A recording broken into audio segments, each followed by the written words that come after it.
Hello students, welcome back.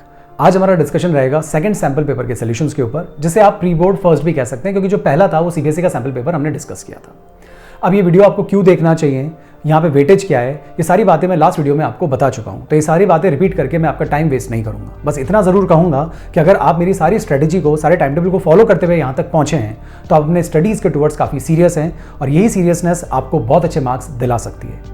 So guys, हम सबसे पहले सेक्शन ए के सोल्यूशन से अपनी बात को शुरू करते हैं। ओके, देखिए सेक्शन ए में एक पैराग्राफ लिखा हुआ है, बात जीआर के ऊपर हो रही है और जीआर की जब कार्बोनिल कंपाउंड से रिएक्शन होती है तो अल्कोहल्स बन जाते हैं। ध्यान रखिए, जीआर की जब फॉर्मल्डिहाइड से रिएक्शन होती है, किसी भी जीआर को आप उठा लीजिए, फॉर्मल्डिहाइड से अगर आप रिएक्शन कर रहे हैं तो प्राइमरी अल्कोहल, अगर जीआर की फॉर्मल्डिहाइड के अलावा किसी भी एल्डिहाइड से आप रिएक्शन कर रहे हैं तो सेकेंडरी अल्कोहल, और यदि जीआर की आप कीटोन से रिएक्शन कर रहे हैं तो आपको टर्शरी अल्कोहल्स मिलते हैं। एक तो ये बात आप हमेशा ध्यान रखिए।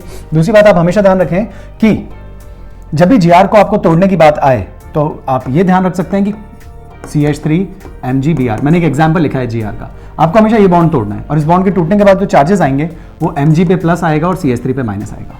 अगर आपने बस इतनी बातें भी ध्यान रख ली तो आप बहुत इजीली प्रोडक्ट पहचान सकते हैं। ओके, तो चलिए आगे बढ़ते हैं, क्वेश्चन देखते हैं। देखिए पहला जो क्वेश्चन है वो है, in the following reaction B is, हमें बी आइडेंटिफाई करना है। सामने हमें दे रखा है CH3 CH2Br, CH3 CH2Br की मैग्नीशियम ड्राई ईथर से रिएक्शन करते हैं तो Gr बन जाता है, मैग्नीशियम इनके बीच में आ जाएगा। ओके, तो हम प्रोडक्ट लिख देते हैं, CH3 CH2 MgBr। करेक्ट, ये बन गया आपका A। अब इसकी रिएक्शन किससे कराई जा रही है? इसकी रिएक्शन कराई जा रही है अल्कोहल से, CH3OH। Gr की एक बहुत इंपॉर्टेंट प्रॉपर्टी, Gr के सामने अगर कोई भी ऐसी स्पीशीज आएगी जो कि H+ आयन जनरेट कर सकती हो, दे सकती हो, तो Gr के अंदर जो एल्किल पार्ट होता है वो उस H+ को खींचकर कॉरस्पॉन्डिंग एल्केन बना लेता है। Very important reaction. ये काम अल्कोहल से हो सकता है, ये काम अमीन से हो सकता है, ये काम वाटर से भी हो सकता है। इसीलिए Gr को एनहाइड्रस कंडीशन में प्रिपेयर किया जाता है। अब यहां क्या होगा मैं आपको बता देता हूं। यहां पे ये सोर्स ऑफ प्रोटॉन तो है ही है, यहां से H+ और ये माइनस है, ठीक है, ये वाला बॉन्ड टूटेगा। यहां से कौन सा बॉन्ड टूटना है वो आपको अच्छे से पता है। यहां पे आप लिखेंगे प्लस और यहां पे आप लिखेंगे माइनस। ओके, तो अब ये आपके सामने चीज आ गई। अब आपको क्या करना है, प्लस से माइनस और माइनस से प्लस को आपको जोड़ देना है। तो CH3 CH2, करेक्ट, और एक H आके जब जुड़ जाएगा, क्योंकि इसमें माइनस है और यहां पे प्लस है, तो ये, और इसको आप सिंपली क्या लिख सकते हैं, इसको आप और CH3 CH3, तो आप इसको क्या लिख सकते हैं, आप इसको लिख सकते हैं इथेन। राइट, तो इथेन आपको मिल जाएगा। मेन प्रोडक्ट आपका जो है वो इथेन हो गया, B। ठीक है, दूसरा क्या बनता है, O- और इस प्लस को जोड़ दीजिए, तो ये एक बाय प्रोडक्ट है, हमें इस पे बात ही नहीं करनी, हमें मेन प्रोडक्ट पे बात करनी है, तो आपको इथेन मिल जाता है। तो ध्यान रखिए, कोई भी ऐसी स्पीशीज, मैंने नाम ले लिया था अभी, वो जब भी Gr के सामने आएगी तो Gr में जो भी एल्किल ग्रुप है वो अपने एल्केन्स में कन्वर्ट हो जाता है। तो CH3 CH2 will convert into CH3 CH3 ethane. तो इसका आंसर हो गया D। ओके, चलिए नेक्स्ट देखेंगे। Second, treatment of ethyl magnesium bromide with formaldehyde. अभी अभी मैंने आपसे कहा था कि जब भी इथाइल मैग्नीशियम ब्रोमाइड या किसी भी Gr की जब रिएक्शन होती है, हम लिख तो लेते ही हैं CH3 CH2 MgBr, कि जब भी फॉर्मल्डिहाइड से रिएक्शन होती है तो हमेशा प्राइमरी अल्कोहल बनता है, ठीक है ना, फॉलोड बाय हाइड्रोलिसिस। पहले स्टेप में अडक्ट बनता है, फिर हाइड्रोलिसिस करके आपको प्राइमरी अल्कोहल मिल जाता है। कॉम्पिटिटिव एग्जाम हो तो हम फटाफट आइडिया लगा लेते हैं, देख लेते हैं कि भाई क्या प्रोडक्ट होगा। तो आप देखिए जरा, 2 कार्बन यहां से आएंगे और 1 कार्बन यहां से आएगा, 3 कार्बन का प्राइमरी अल्कोहल आपको ढूंढना है। 3 कार्बन का प्राइमरी अल्कोहल मुझे नजर आ रहा है, ये 4 का हो गया, ये सेकेंडरी हो गया, ये तो है ही नहीं ये, तो इसका ऑप्शन क्या आएगा, B आएगा। आप ट्रिक समझे मेरी बात, कैसे 2 कार्बन यहाँ है और 1 कार्बन यहाँ, 3 कार्बन से प्राइमरी अल्कोहल बनेगा, क्योंकि फॉर्मल्डिहाइड हमेशा प्राइमरी अल्कोहल बनाता है, तो वो ऑप्शन आ गया। अब आप चाहते हैं कि रिएक्शन कैसे हुई वो बता दीजिए, तो वही हमें ब्रेक करना है। माइनस प्लस, ये माइनस, ये प्लस, प्लस से माइनस और माइनस से प्लस, तो CH3 CH2, माइनस है, माइनस से प्लस, ये रहा CH2, O पे माइनस और माइनस से फिर आगे वाला सेक्शन MgBr, और हाइड्रोलिसिस तो करते ही करते हैं एसिडिक मीडियम में। ये बॉन्ड आप तोड़ दीजिए, ठीक है, नहीं ये नहीं, ये नहीं, ये नहीं, ये नहीं, ये बॉन्ड आप तोड़ दीजिए, ये H आ गया और ये OH आ गया। तो यहाँ पे कंपाउंड बनने जा रहा है CH3 CH2 CH2 OH। इसे आप क्या बोलेंगे, इसे आप बोलेंगे propane 1 all. That is the answer. I hope बात समझ में आ गई होगी। Third, which of the following on treatment with methyl magnesium bromide followed by hydrolysis gives 2-methyl butane 2 all. देखिए 2 पे मिथाइल ब्यूटेन 2 ऑल, तो साफ ही समझ में आ गया होगा आपको कि ये एक टर्शरी अल्कोहल है। यकीन नहीं होता तो आप इसका स्ट्रक्चर बना लीजिए, ब्यूटेन टू ऑल, ब्यूटेन 1 2 3 4, 2 पे ऑल, तो सेकंड पे ऑल लगा दिया और 2 पे ही मेथाइल है, ये लीजिए। तो ये आपका कंपाउंड है CH2CH3। ये कौन सा अल्कोहल है? Tertiary alcohol. तो ये बात होता है कि जीआर की रिएक्शन, और जीआर भी आपको दिया है, methyl magnesium bromide, methyl magnesium bromide, बोले या ना बोले रिएक्शन तो आपको कीटोन से ही करनी है, ठीक है। अब कीटोन से करके ये प्रोडक्ट लाना है। अब वो कीटोन कौन सा लें, आपको नजर आ जाना चाहिए। एक कार्बन आपको जीआर से मिल रहा है, मिथाइल मैग्नीशियम ब्रोमाइड बोल रहे हैं, बाकी जो सारे कार्बन हैं, ठीक है ना, उसके अलावा भी अगर एक कार्बन को आप छोड़ दे तो 1 2 3 4, यानी कि 4 कार्बन और हैं। अब 4 कार्बन वाला कोई कीटोन होना चाहिए। प्रोपेनॉन को हटा दो, इसको हटा दो, इसको और इसको भी आप हटा दो, क्योंकि ये 3 कार्बन का है तो ये काम नहीं करेगा। ये एल्डिहाइड है, काम नहीं करेगा। ये पेंटेनल या एल्डिहाइड है, काम नहीं करेगा। तो आंसर क्या आने वाला है? आंसर ये ही आएगा 100%। अब आप करके देख लीजिए। तो ब्यूटेन टू ऑन लिख देते हैं, CH3CO CH2CH3। आप ट्रिक्स पकड़ ली ना आपने, क्योंकि टर्शरी अल्कोहल बनना है तो कीटोन ही चलेगा। अब कीटोन में कार्बन कितने होंगे? तो कार्बन एक इसमें से, तो फिर जो आप कीटोन लेंगे उसमें 4 होने चाहिए, तभी टोटल 5 कार्बन सेट होंगे, 1 2 3 4 5, दैट्स वाई। तो अब आप रिएक्शन को देख लीजिए, मैंने क्या कर रहे हैं, यहाँ माइनस, यहाँ प्लस, और यही बॉन्ड तोड़ना है, बस ये ध्यान रखें, प्लस और माइनस। अब आप बताएं जरा कि रिएक्शन से क्या बनेगा। तो CH3 माइनस, सीधा प्लस ये वाला कार्बन है, इस पे एक तरफ CH3 है, ये लगा देते हैं एक तरफ CH3, इसके एक तरफ CH2CH3 है, और इसके एक तरफ O पे माइनस है, माइनस से प्लस को जोड़ देते हैं, MgBr, ये चीज़ बन गई। अब आप इसका क्या कर देंगे? आप इसका हाइड्रोलिसिस कर देंगे। हाइड्रोलिसिस कर दिया, ये लीजिए, ये H और ये OH, प्रोडक्ट चेक कीजिए। कार्बन के एक तरफ तो OH है, एक तरफ CH3 है, एक तरफ CH3 और एक तरफ CH2CH3। That is your answer. Okay, next देखते हैं। Fourth, in the following reaction, alcohol है, ऑक्सीडेशन कर रहे हैं PCC से। जब भी अल्कोहल का ऑक्सीडेशन होता है PCC डालते हैं, उतने ही कार्बन का, अल्कोहल कौन सा है? प्राइमरी अल्कोहल, तो उतने ही कार्बन का एल्डिहाइड बना देना है। अब इतने ही कार्बन का अगर मैं एल्डिहाइड बनाऊं तो यहीं पे कर देते हैं। तो यहां इतने ही कार्बन का एल्डिहाइड होगा CH3COOH। हमेशा ध्यान रखिए, 2 कार्बन है, 2 कार्बन है। लोग पता नहीं क्यों गलती करते हैं, यहां पे CH3CH2COH कर देते हैं। No, number of carbon atom should be same. Now अब उसकी जीआर से फिर रिएक्शन हो रही है, CH3CH2 MgBr, फिर जीआर आ गया। अब जीआर में कितने कार्बन है? जीआर में कार्बन है 2, यहां पे कितने कार्बन है? 2, यानी जो प्रोडक्ट बनेगा उसमें टोटल 4 कार्बन होंगे। दूसरी चीज, यहां पे जो रिएक्शन हो रही है वो एसिटल्डिहाइड से हो रही है। मैंने कहा था फॉर्मल्डिहाइड से बड़ा कोई भी एल्डिहाइड अगर आप लोगे तो सेकेंडरी अल्कोहल ही बनेगा। अब सेकेंडरी अल्कोहल होना चाहिए और उसमें टोटल कितने कार्बन होने चाहिए? 4 कार्बन होने चाहिए। 4 कार्बन का सेकेंडरी अल्कोहल ढूंढ लो। नो, 1 2 3 4, 4 तो है लेकिन ये प्राइमरी अल्कोहल है, कीटोन हो नहीं सकता। That is your answer, 4 carbon का सेकेंडरी अल्कोहल। फाइन, तो ये कॉम्पिटिटिव में आप स्पीडली कर सकते हैं क्वेश्चंस को, और यहां पे अगर आपको समझना है तो ये समझ लीजिए आप। ट्रिक से तो वैसे हो चुका है क्वेश्चन। अब CH3COOH plus CH3CH2 MgBr। Okay, bond कौन सा तोड़ेंगे? ये माइनस, ये प्लस, यहां पे क्या आएगा? ये माइनस, ये प्लस। प्रोडक्ट क्या गैस करेंगे? CH3C, O पे माइनस है तो MgBr आ जाएगा, आगे तो तय है। ये H और इससे माइनस वाला पार्ट आपने जोड़ दिया। फर्दर अब आप क्या कर देंगे? फर्दर आप इसका हाइड्रोलिसिस कर देंगे, तो यहाँ पे H आ जाएगा और यहाँ पे OH आ जाएगा। देखिए यही प्रोडक्ट नजर आ रहा है। अगर आप नेम देंगे इसको तो नंबरिंग यहीं से करेंगे, तो 1 2 3 4, ब्यूटेन टू ऑल। यहाँ पे भी अगर आप देखेंगे यहाँ पे OH आ गया तो ब्यूटेन टू ऑल, तो that is your answer. I hope बात समझ में आ गई होगी आपको अच्छे से। देखें, नेक्स्ट लेते हैं। फिर एक पैराग्राफ है। पैराग्राफ किसके ऊपर है? पैराग्राफ जो है वो इस बार सरफेस केमिस्ट्री के ऊपर है, ठीक है। बहुत छोटा सा ये paragraph. Hardy Bye's experiment on the migration of suspended particles of the coagulated white of egg in an electrical field proved that they have a positive charge in the presence of acid. Important बात, positive charge in the presence of acid and negative charge in the presence of a base. Fine, और उसके बाद की जो कहानी है उससे कोई लेना देना नहीं है। ये बात भी मैंने इसलिए पढ़ी क्योंकि इससे रिलेटेड क्वेश्चन अंदर है, दैट्स वाई। तो कोई क्वेश्चन आपको ऐसा लगे ना कि ये तो हमने सिलेबस में पढ़ा ही नहीं है और आप डायरेक्ट क्वेश्चंस कर रहे हो ऐसे पैराग्राफ के, तो फिर जरूर सोचना कि पैराग्राफ में उसका कहीं ना कहीं हिंट लिखा होगा। तो चलिए क्वेश्चन करते हैं, आपको बात समझ में आ जाएगी। रीजन असर्शन है। Okay, first, silicic acid solution containing a small quantity of sodium hydroxide base. जब बेस अंदर होता है तो नेगेटिवली चार्ज सोल बनता है, ठीक है ना, इज पॉजिटिवली चार्ज। तो ये बात गलत हो गई। और ध्यान रखिए, जब भी असर्शन गलत हो जाता है ना तो एक ही ऑप्शन आपको ध्यान रखना है। जब भी असर्शन गलत होता है ऑप्शन विल बी डी। तो इसका आंसर हो गया डी। ओके, क्योंकि यही चीज गलत हो गई। करेक्ट, क्योंकि ऊपर ये चीज लिखी हुई है कि एसिडिक मीडियम में पॉजिटिवली चार्ज बनता है और बेसिक मीडियम में नेगेटिवली चार्ज बनता है, जबकि यहां पे पॉजिटिवली चार्ज बोल रहे हैं बेस की प्रेजेंस में। तो ये बात गलत हो जाती है। तो जब ये बात गलत हो गई और ऑप्शन एक ही होता है जिसके अंदर ये गलत होता है, वो डी होता है, तो फिर अब आपको दूसरे को पढ़कर टाइम वेस्ट करने की जरूरत नहीं है। ओके, तो ध्यान रखिए, the charge on the colloidal particle is due to the ionisation of the surface layer of salicylic acid and sodium silicate. अभी बात सही भी हो या गलत भी हो, उससे क्या फर्क पड़ता है, क्योंकि ऑप्शन तो एक ही मैच होता है आपका, कि ऊपर वाला गलत है तो नीचे वाला सही ही होगा, राइट। और ये स्टेटमेंट सही भी है। ये सब जब हम सल्फ्यूरिक केमिस्ट्री पढ़ते हैं उसकी डिटेलिंग में ये चीजें समझते हैं, लेकिन अभी तो हमें सिर्फ क्वेश्चन में आगे बढ़ना है। नेक्स्ट देखिए, दूसरा, gold sol prepared by Bredig arc method is negatively charge. बात बिल्कुल सही है। गोल्ड सोल को जब हम ब्रिडिक आर्क मेथड से बनाते हैं तो नेगेटिवली चार्ज होता है, क्योंकि ये वहां से जब ये प्रोसेस चल रहा होता है तो वहां से कुछ इलेक्ट्रॉन्स को अपने सरफेस पे एब्जॉर्ब कर लेता है, इसीलिए नेगेटिवली चार्ज सोल बन जाता है। ये बात थ्योरी में हमने बता रखी है अच्छे से, राइट। तो अपन पढ़ते हैं जरा। Gold sol prepared by Bredig arc method is negatively charge. Check करना है, बिकॉज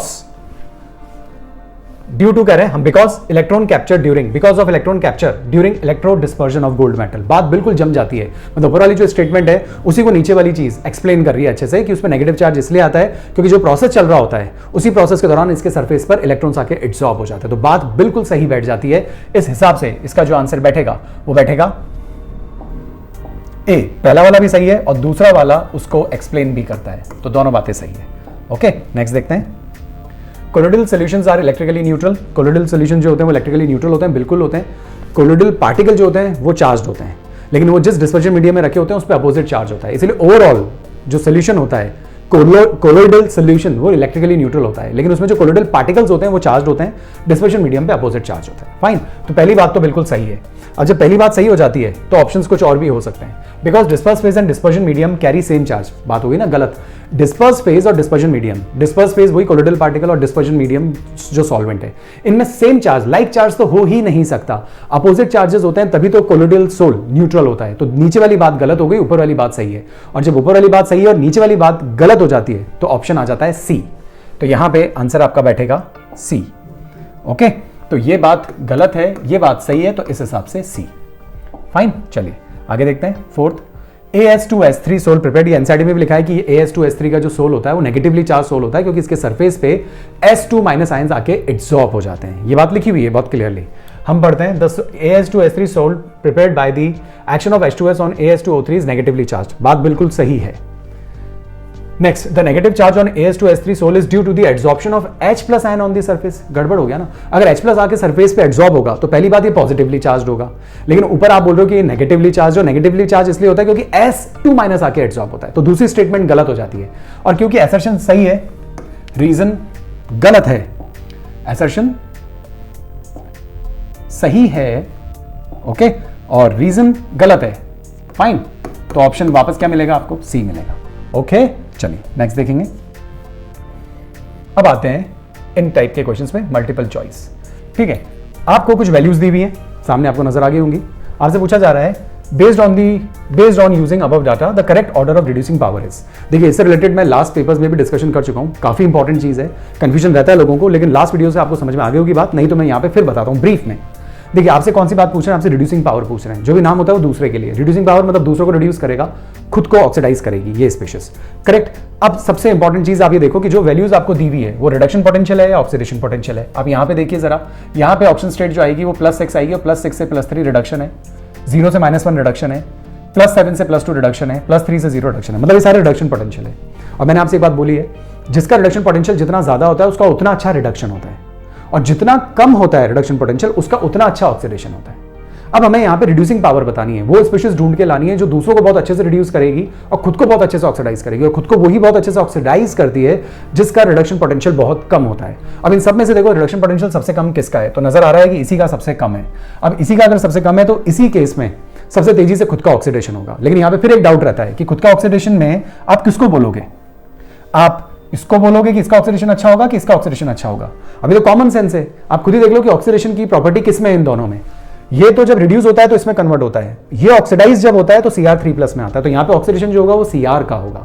तो यहाँ पे जो हमारे आंसर्स बनेंगे ना, उसमें Cr सबसे बेस्ट रिड्यूसिंग एजेंट होगा, क्योंकि दूसरों को रिड्यूस करेगा, खुद को बहुत अच्छे से ऑक्सीडाइज करेगा, क्योंकि इसका रिडक्शन पोटेंशियल सबसे छोटा है। तो क्रोमियम सबसे आगे होना चाहिए, यहां पे भी है, यहां पे भी है, अब यहां पे भी है। अब क्या करें भाई? तो अब एक काम करते हैं, सबसे जो पुअर है उसको देख लेते हैं। सबसे पुअर वो होगा जिसकी वैल्यू सबसे बड़ी होगी, सबसे बड़ी वैल्यू ये नजर आ गई, तो सबसे पुअर कौन होगा, Mn2+ होगा। आगे वाले को ही बताना है अब तो, ठीक है। Mn2+ सबसे पुअर हो गया, ये लीजिए। अब इस 2 में भी आ गया। अब क्या करें, अब ऐसे क्वेश्चंस में तो अब आपको आगे बढ़ना ही पड़ता है। अब आप ये देख लीजिए, सबसे बड़ी वैल्यू इससे इसकी थी। अब ये सोचिए कि इससे थोड़ी सी छोटी वैल्यू किसकी है, 1.33 या 1.36, 1.36, तो अब Cl- आना चाहिए, तो ये रहा Cl-, फिर Cr3 + NCr, तो correct option will be B. I hope बात समझ में आई होगी। इस कॉन्सेप्ट को आप अच्छे से ध्यान रखिए, कभी कंफ्यूजन नहीं आएगा। Next, 4th, nucleic acid are the polymers of, याद रखने वाला क्वेश्चन है, nucleic acids are the polymer of nucleotides. ध्यान रखिए, न्यूक्लियोसाइड नहीं। एक छोटा सा आइडिया देता हूं, ध्यान रखें। देखिए, जब भी न्यूक्लिक एसिड बनते हैं तो शुगर होती है, शुगर के साथ एक बेस जुड़ती है। जब शुगर के साथ बेस जुड़ी रहती है तो इसको हम कहते हैं न्यूक्लियोसाइड, साइड, करेक्ट। अब इस शुगर के साथ अगर फॉस्फेट भी जुड़ जाए, ठीक है, तो अब चेन आगे फिर बनती है, शुगर, फिर कौन आ जाएगा, फॉस्फेट, एंड सो ऑन, कहानी आगे बढ़ने लग जाती है। और शुगर के साथ हमेशा कौन जुड़ा रहता है, बेस जुड़ा रहता है। ओके, तो sugar base phosphate, sugar base phosphate, ऐसे कहानी आगे बढ़ती जाएगी। फिर आगे कौन आ जाएगा, शुगर, ठीक है, फिर आगे कौन आ जाएगा, फॉस्फेट, ऊपर कौन आ जाएगा, बेस। तो ये जो स्पीशीज है ये कहलाती है न्यूक्लियोटाइड। ओके, तो न्यूक्लियोटाइड के ही रेगुलर रिपीटेशन से आपके फर्दर न्यूक्लिक एसिड्स बन जाते हैं। तो अगर आपने न्यूक्लियोसाइड बोल दिया ना तो गलत हो जाएगा, क्योंकि न्यूक्लियोसाइड में केवल ये 2 चीजें ही इन्वॉल्व होती है। तो जो उसकी मोनोमेरिक यूनिट होती है न्यूक्लिक एसिड की, वो न्यूक्लियोटाइड होती है, जिसमें फॉस्फेट, शुगर और बेस मिले होते हैं। तो correct option is nucleotides, not side, ध्यान रखें। Next, an unripe mango placed in a concentrated salt solution, concentrated salt solution, correct. मैं जब सोल्यूशन का, जब हमने क्विक रिवीजन किया था उसमें ये कॉन्सेप्ट मैंने बताया है, आप चाहें तो वहां जाके देख सकते हैं, मैं यहां पे भी रिपीट करता हूं, सुनिए। कंसंट्रेटेड सॉल्ट सॉल्यूशन, जहां पे कंसंट्रेशन ज्यादा है, इसका मतलब आप ये सोचिए वहां पे सॉल्वेंट कम है, पानी कम है, और मूवमेंट हमेशा सॉल्वेंट का होता है, करेक्ट। अब इसमें आपने कैरी को डाल दिया, क्योंकि आपको अच्छे से पता होगा अचार बनाने से पहले कैरी को नमक के पानी में भिगो कर रखते हैं कई दिनों तक। रीजन, हम ये चाहते हैं कि उस कैरी से सारा पानी अंदर जो है वो बाहर आ जाए, जिससे कैरी बाद में खराब ना हो। तो हम क्या करते हैं, इसे कंसंट्रेटेड सॉल्ट सॉल्यूशन में डाल देते हैं। कंसंट्रेटेड सॉल्ट सॉल्यूशन का मतलब बाहर सॉल्वेंट कम है, पानी कम है, और रिलेटिवली जो कैरी है, रॉ मैंगो है, उसके अंदर अमाउंट ऑफ वाटर ज्यादा है। और ट्रिक सिर्फ इतनी सी है कि पानी जहां ज्यादा होता है वहां से कम क्वांटिटी की तरफ मूव करता है वाटर। तो कैरी में अमाउंट ऑफ वाटर ज्यादा है और बाहर कम है, क्योंकि बाहर कंसंट्रेशन बहुत ज्यादा है, बाहर सॉल्ट बहुत ज्यादा है। तो अंदर से पानी बाहर फ्लो करेगा उसकी मेम्ब्रेन से, मेम्ब्रेन काम करती है एसपीएम के जैसे। तो solvent always move from its higher concentration to its lower concentration. Solution के रेस्पेक्ट में आप बात करेंगे तो उल्टा बोलते हैं, solvent moves from low concentrated solution to highly concentrated solution की तरफ मूव करता है। तो सॉल्यूशन के रेस्पेक्ट में उल्टा बोलते हैं, पर कंफ्यूजन आते हैं लोगों को, इसलिए बस सीधी सी बात आना कि जहां सॉल्वेंट आपको ज्यादा फील हो रहा है ना, वहां से वो कम क्वांटिटी की तरफ जाएगा। तो कैरी का सारा पानी सलाइन वाटर में चला जाता है ड्यू टू ऑस्मोसिस, राइट। तो इसका अगर हम जवाब दें, ओके, तो इसका जवाब क्या बैठता है, इसका जवाब बैठता है it loses water due to osmosis. जो कैरी होती है वो पानी लूज कर देती है ऑस्मोसिस की वजह से। यहां कोई रिवर्स ऑस्मोसिस नहीं हो रहा, नेचुरल फिनोमेना है, ऑस्मोसिस बोलेंगे। तो क्वेश्चन है, an unripe mango placed in an concentrated salt solution to prepare pickle shrivels, कैरी सिकुड़ जाती है, क्यों, क्योंकि वो वाटर लूज कर देती है ऑस्मोसिस की वजह से। इंपॉर्टेंट क्वेश्चंस देखने में बहुत आसान लगते हैं, लेकिन जल्दबाजी में गलतियां हो जाती है, तो ध्यान रखिए। ओके, चलिए 5th के बाद 6th,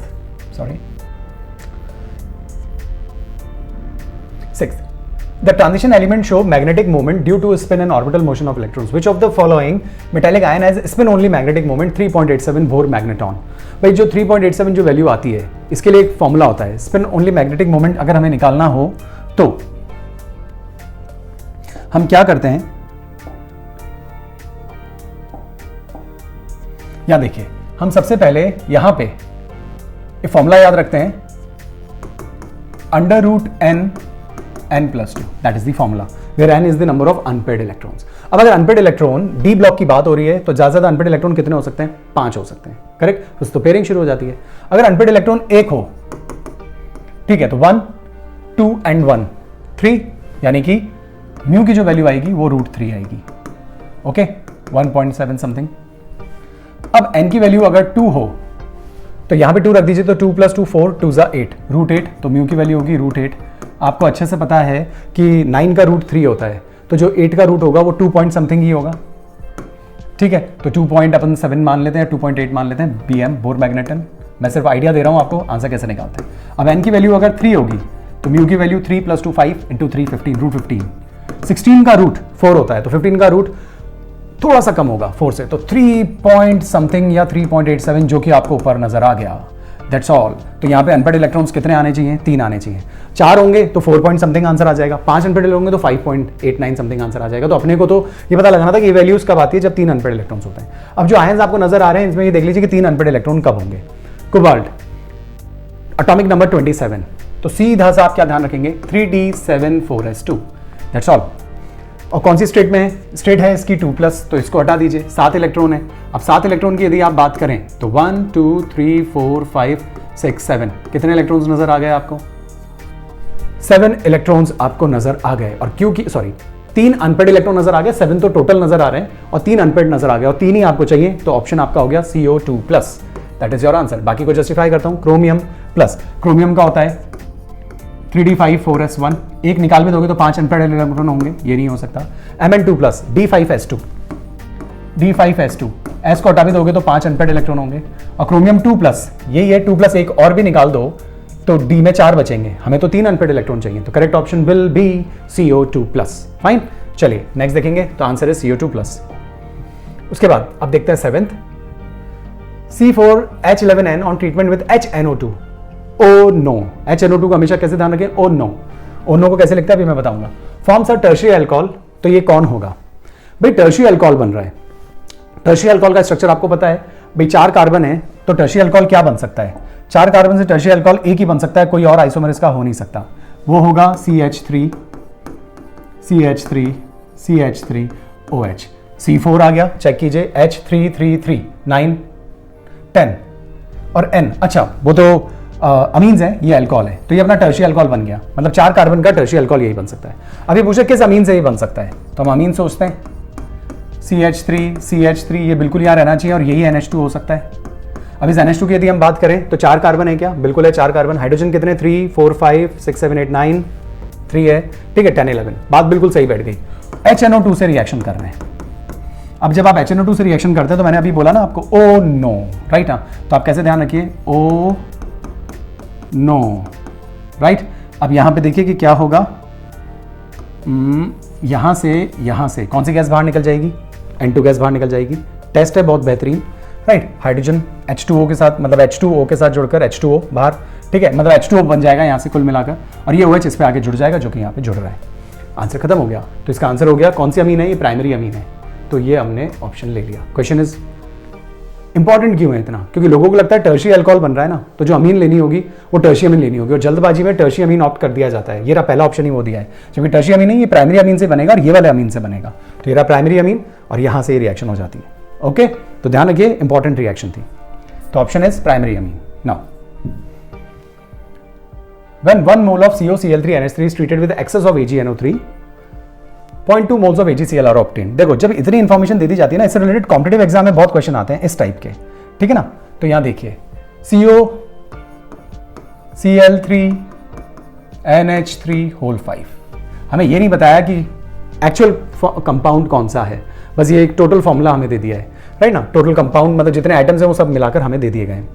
अब हम इसे जजमेंट कैसे करेंगे, इसी से आप सोचिए। तो ये कह रहे हैं, हिंट दे रहे हैं, जब AgNO3 से रिएक्शन करते हैं तो 0.2 मोल्स AgCl बनता है। 0.2 मोल AgCl किससे बन रहा है? 0.1 मोल ऑफ कंपाउंड से, मतलब जितना कंपाउंड आप ले रहे हैं उसके दुगने AgCl आपको मिल रहा है, और Cl वही आपको मिलता है जो ब्रैकेट के बाहर होता है, वही आयनाइजेबल Cl होता है।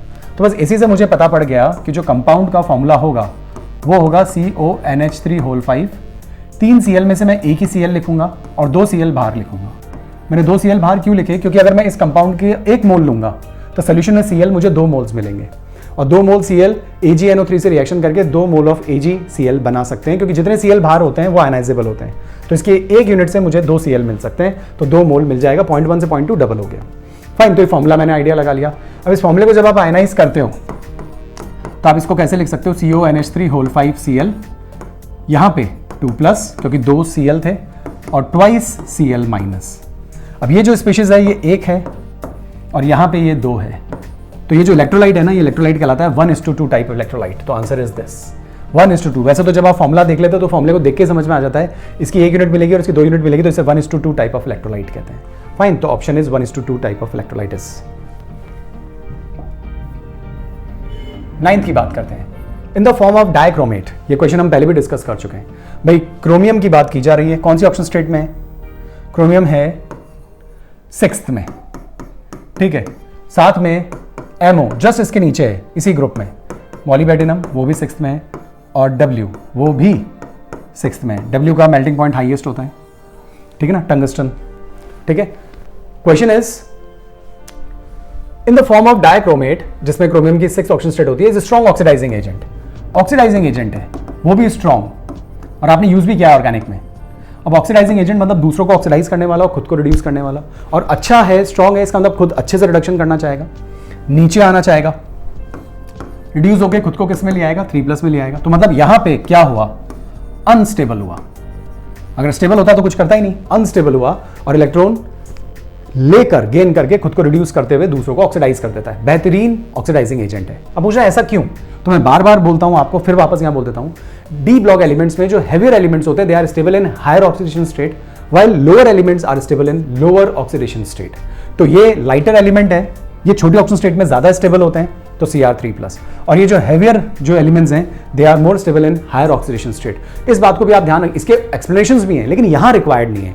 जब रिक्वायरमेंट होगी उन एक्सप्लेनेशंस की, तब मैं आपको दे दूंगा, लेकिन इस जगह पे इनकी कोई रिक्वायरमेंट नहीं है। बस आप इतना ध्यान रखिए, उसी से आपका काम हो जाएगा कि heavier elements are stable in higher oxygen state, while lighter elements are stable in lower oxidation states. अब इसके ऑप्शंस देख लेते हैं। Chromium 6 is more stable than, more stable, ये तो बात ही गलत हो गई। ये आर मोर स्टेबल देन, ये बात बिल्कुल सही है। Higher oxygen states of heavier elements of group 16 of transition element are less stable, बात गलत, ज्यादा स्टेबल होती है। And lower oxygen states of heavier metal of group 16 transition element are more stable, no. Lower oxygen state of heavier, हाँ, तो lower oxygen state ज्यादा stable होती है, ये भी बात गलत है। उनमें हेवियर ऑक्सीजन स्टेट ज्यादा स्टेबल होती है, राइट। तो देखिए ये बात भी गलत हो गई ना, ये बात भी गलत हो गई, ये भी गलत और ये भी गलत है, तो यही बात सही निकल के आती है, और इससे आपके सारे क्वेश्चंस हो जाएंगे। एक्सप्लेनेशंस के लिए कभी रिक्वायरमेंट होगी, ऐसा कोई क्वेश्चन आएगा तब मैं इसके एक्सप्लेनेशंस भी आपको प्रोवाइड कर दूंगा। थोड़ी सी डिटेल है, दैट्स व्हाई। 10 देखते हैं। कंपाउंड में आपको ABC पहचानना है, बड़ा ही अच्छा क्वेश्चन है, देख सकते हैं आप सामने। इस टाइप के क्वेश्चंस कॉम्पिटिटिव एग्जाम्स में भी बहुत आते हैं। देखिए CH3CH2Br अल्कोहलिक KOH से इसकी रिएक्शन की जा रही है, ओके। यहां देखिए, फाइन, अल्कोहलिक KOH से इसकी रिएक्शन कर रहे हैं, तो क्या बनेगा। तो अल्कोहलिक KOH क्या करता है, एनसीईआरटी के हिसाब से तो बस आपको ध्यान रखना है, जब भी अल्कोहलिक KOH आए एलिमिनेशन करना है, ठीक है। बोर्ड्स में इतना ध्यान रखें। तो एलिमिनेशन जब होगा तो CH2 double bond CH2, elimination CH3CH2Br, ये अल्फा पोजीशन, ठीक है। ये बीटा पोजीशन, अल्फा से किसको निकाल देते हैं बाहर, Br को, और यहां से जो CH3 है इससे एक H को बाहर निकाल देते हैं, Br और H जाता है डिहाइड्रोहेलोजिनेशन, और यहाँ पे डबल बॉन्ड बन जाता है, आ गया। इसकी HBr से रिएक्शन करेंगे, कुछ भी नहीं लिखा है तो वैसे भी सिमेट्रिकल एल्कीन है, एक तरफ H और एक तरफ Br जोड़ दो तो CH3CH2Br। अब है इंपॉर्टेंट चीज, अब AgNO2 से रिएक्शन कर रहे हैं, AgNO2, ओके। यहां पे जो नेचर होता है बॉन्ड का वो कोवलेंट होता है। अब कोवलेंट बॉन्ड का नेचर होने की वजह से ऑक्सीजन के बहुत अच्छे न्यूक्लियोफाइल होने के चांसेस खत्म हो जाते हैं। ऑक्सीजन बहुत अच्छा न्यूक्लियोफाइल कब बनता, थोड़ी एक्स्ट्रा बात बता रहा हूं, जब ये किससे जुड़ा होता, K से जुड़ा होता, तो ये आयनाइज हो जाता और इस पे माइनस आ जाता, और जब इस पे माइनस आ जाता तो रेजोनेंस की वजह से इस पे भी माइनस हो सकता था, और ये बहुत ही बेहतरीन न्यूक्लियोफाइल होता और डोनर ये बनता। लेकिन जब ऑक्सीजन एक तरफ Ag से जुड़ जाता है तो इस वक्त बेटर डोनर नाइट्रोजन बनता है, राइट। तो नाइट्रोजन बेटर डोनर बनता है, और नाइट्रोजन के बेटर, क्योंकि ऑक्सीजन से रिलेटिवली कम इलेक्ट्रोनेगेटिव है, दैट्स व्हाई। ऐसे केसेस में तो ऑक्सीजन के ऊपर नेगेटिव चार्ज आ जाता है, और जिसमें नेगेटिव चार्ज आ जाता है वो तो बेटर न्यूक्लियोफाइल बनता है। यहाँ पे नेगेटिव चार्ज नहीं आया है, तो अब तो इस बात पे आंसर आता है कि ज्यादा इलेक्ट्रोनेगेटिव जो होता है वो अच्छा न्यूक्लियोफाइल नहीं बनता। तो नाइट्रोजन रिलेटिवली ऑक्सीजन से कम इलेक्ट्रोनेगेटिव है, दैट्स व्हाई न्यूट्रल स्टेट में नाइट्रोजन ही बेटर डोनर बनेगा। तो अब जो डोनेशन होगा वो नाइट्रोजन के वाया होगा, Br हट जाएगा, यहां पे देखिए, तो AgBr तो बाहर चला जाएगा। बात यहां नहीं है, बात है कि पीछे क्या बनेगा, तो CH3CH2 और N से लिंक बनेगा तो NO2, और अगर O से लिंक बनता तो CH3CH2ONO बोलता, जैसा कि यहां लिखा हुआ है, साइड में भी मैं बताऊंगा। तो हमारे जो ऑप्शंस मैच होते हैं वो तो ये वाले होते हैं, CH2 double bond CH2 CH3Br CH3CH2NO2, तो ये हमारा करेक्ट आंसर है, ओके। आप देखें ऑप्शन में, देखिए ONO, ये तब होता है जब KNO2 लिखा रहता है, ध्यान रखिएगा, अच्छा क्वेश्चन है। नॉर्मली जो जनरल क्वेश्चंस पूछते हैं वो KCN और AgCN में पूछते हैं। KCN के केस में C से लिंक बनता है, जबकि AgCN के केस में N से लिंक बनता है, आइसोसाइनाइड्स बनते हैं। इंपॉर्टेंट चीज थी, ध्यान रखें। 11th, silver bromide generally show AgBr, solid state में हम देख चुके हैं। AgBr दोनों डिफेक्ट शो करता है, शॉर्ट की भी और फ्रैंकल भी, तो इसका आंसर तो डायरेक्ट ही है। And that answer is both Frenkel and Schottky effect. Okay, 12th. Okay, reason assertion आ गया है वापस, हमें पता ही है ऑप्शंस, तो सिर्फ यहां देखते हैं. पहला असर्शन है, स्टेटमेंट है, ग्लूकोज इज डेक्स्ट्रोरोटेटेड इन नेचर. बात सही है, ग्लूकोज को हम डेक्स्ट्रोज भी बोलते हैं, डेक्स्ट्रोरोटेटरी है. क्यों है? D represents its dextrorotatory nature. ये तो कुछ बात अलग हो गई, मतलब गलती हो गया. कैपिटल डी जो होता है वो कॉन्फ़िगरेशन बताता है, ना कि रोटेशन. स्मॉल डी होता तो हमें ये पता पड़ जाता है कि लाइट को राइट हैंड साइड रोटेट करता है, स्मॉल एल होता तो लेफ्ट हैंड साइड रोटेट करता है. कैपिटल डी ये नहीं बताता. कैपिटल डी ग्लिसरॉल्डिहाइड से कंपेयर करते हुए कॉन्फ़िगरेशन बताता है. बस अभी तो आप इतना ध्यान रखिए. तो डी कॉन्फ़िगरेशन बताता है, तो इस हिसाब से ये बात तो बिल्कुल गलत हो जाती है. और जब ये बात गलत हो जाती है और असर्शन ही सही है तो फिर सी ही बैठेगा. असर्शन जब गलत हो जाता है तो फिर डी आता है, ऐसे आप ध्यान रखिए. तो इसका आंसर तो सी है. ओके, चलिए. सल्फर एक्सिबिट्स पैरामैग्नेटिक बिहेवियर, स्पेलिंग देख लीजिएगा, इन द वेपर स्टेट. बात बिल्कुल सही है, पैरामैग्नेटिक बिहेवियर शो करता है सल्फर, क्योंकि ये बिल्कुल ऑक्सीजन जैसा एग्जिस्ट करता है वेपर स्टेट में. जैसे O2 होता है ऐसे ही H2 होता है. अब O2 भी पैरामैग्नेटिक होता है. क्यों? क्योंकि ऑक्सीजन की एंटी बॉन्डिंग मॉलिक्यूलर ऑर्बिटल में 2 अनपेयर्ड इलेक्ट्रॉन्स होते हैं. MOT से भी इस बात को समझ सकते हैं, पी ब्लॉक में भी ये बात बताई जा चुकी है. तो ऑक्सीजन पैरामैग्नेटिक क्यों होता है? क्योंकि ऑक्सीजन के पास 2 अनपेयर्ड इलेक्ट्रॉन होते हैं एंटी बॉन्डिंग मॉलिक्यूलर ऑर्बिटल में. तो बात बिल्कुल सही है, असर्शन में कोई कमी नहीं, बिल्कुल परफेक्ट. आगे देखते हैं रीजन क्या कह रहे हैं. In vapour state sulphur partly exist as H2 molecule which have 2 unpaired electron in the anti bonding molecular orbitals. Star है तो एंटी बॉन्डिंग मॉलिक्यूलर ऑर्बिटल, ये भी बिल्कुल सही, और ये इसको परफेक्टली एक्सप्लेन कर रहा है. सही बात है, हमने आंसर तो पहले दे दिया था और बात कनेक्ट भी हो गई, इसलिए A will be the answer. Okay, चलिए नेक्स्ट देखते हैं. Osmosis does not take place when 2 isotonic solutions are separated by semi-permeable membrane. बात बिल्कुल सही है. सोल्यूशन का जब हमने रिवीजन किया था, क्विक रिवीजन, उसमें इस बात को हमने बहुत अच्छे से समझा था.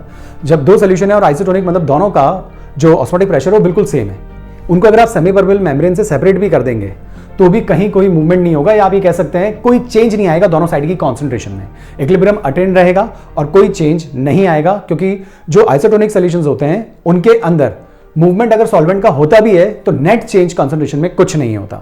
चेंज तब होता है जब दोनों के ऑस्मोटिक प्रेशर्स अलग अलग हों. तो रीजन दे रहे हैं isotonic solutions have same osmotic pressure. बात बिल्कुल सही, ऊपर वाली बात भी सही है और नीचे वाली बात इसको पक्के से एक्सप्लेन करती है. राइट, तो बात दोनों बातें सही है. और क्यों ऐसा हो रहा है? क्योंकि ऑस्मोटिक प्रेशर उसका सेम होता है, इसलिए कहीं कोई मूवमेंट नहीं होता. ठीक है, तो ये भी बात सही. राइट, असर्शन भी सही, रीजन भी सही, तो ये इसको एक्सप्लेन भी कर रहा है. तो option will B A. Okay, now 15th, pKa of acetic acid. ध्यान रखिए, pKa जितना ज्यादा होता है एसिडिटी उतनी ही कम होती है. दिमाग में बिठाएं, क्योंकि Ka और pK इनवर्सली प्रोपोर्शनल है. Ka जितना ज्यादा होगा एसिडिटी उतनी ज्यादा होगी, pKa जितना ज्यादा होगा एसिडिटी उतनी कम होगी. पहली चीज दिमाग में रखिए.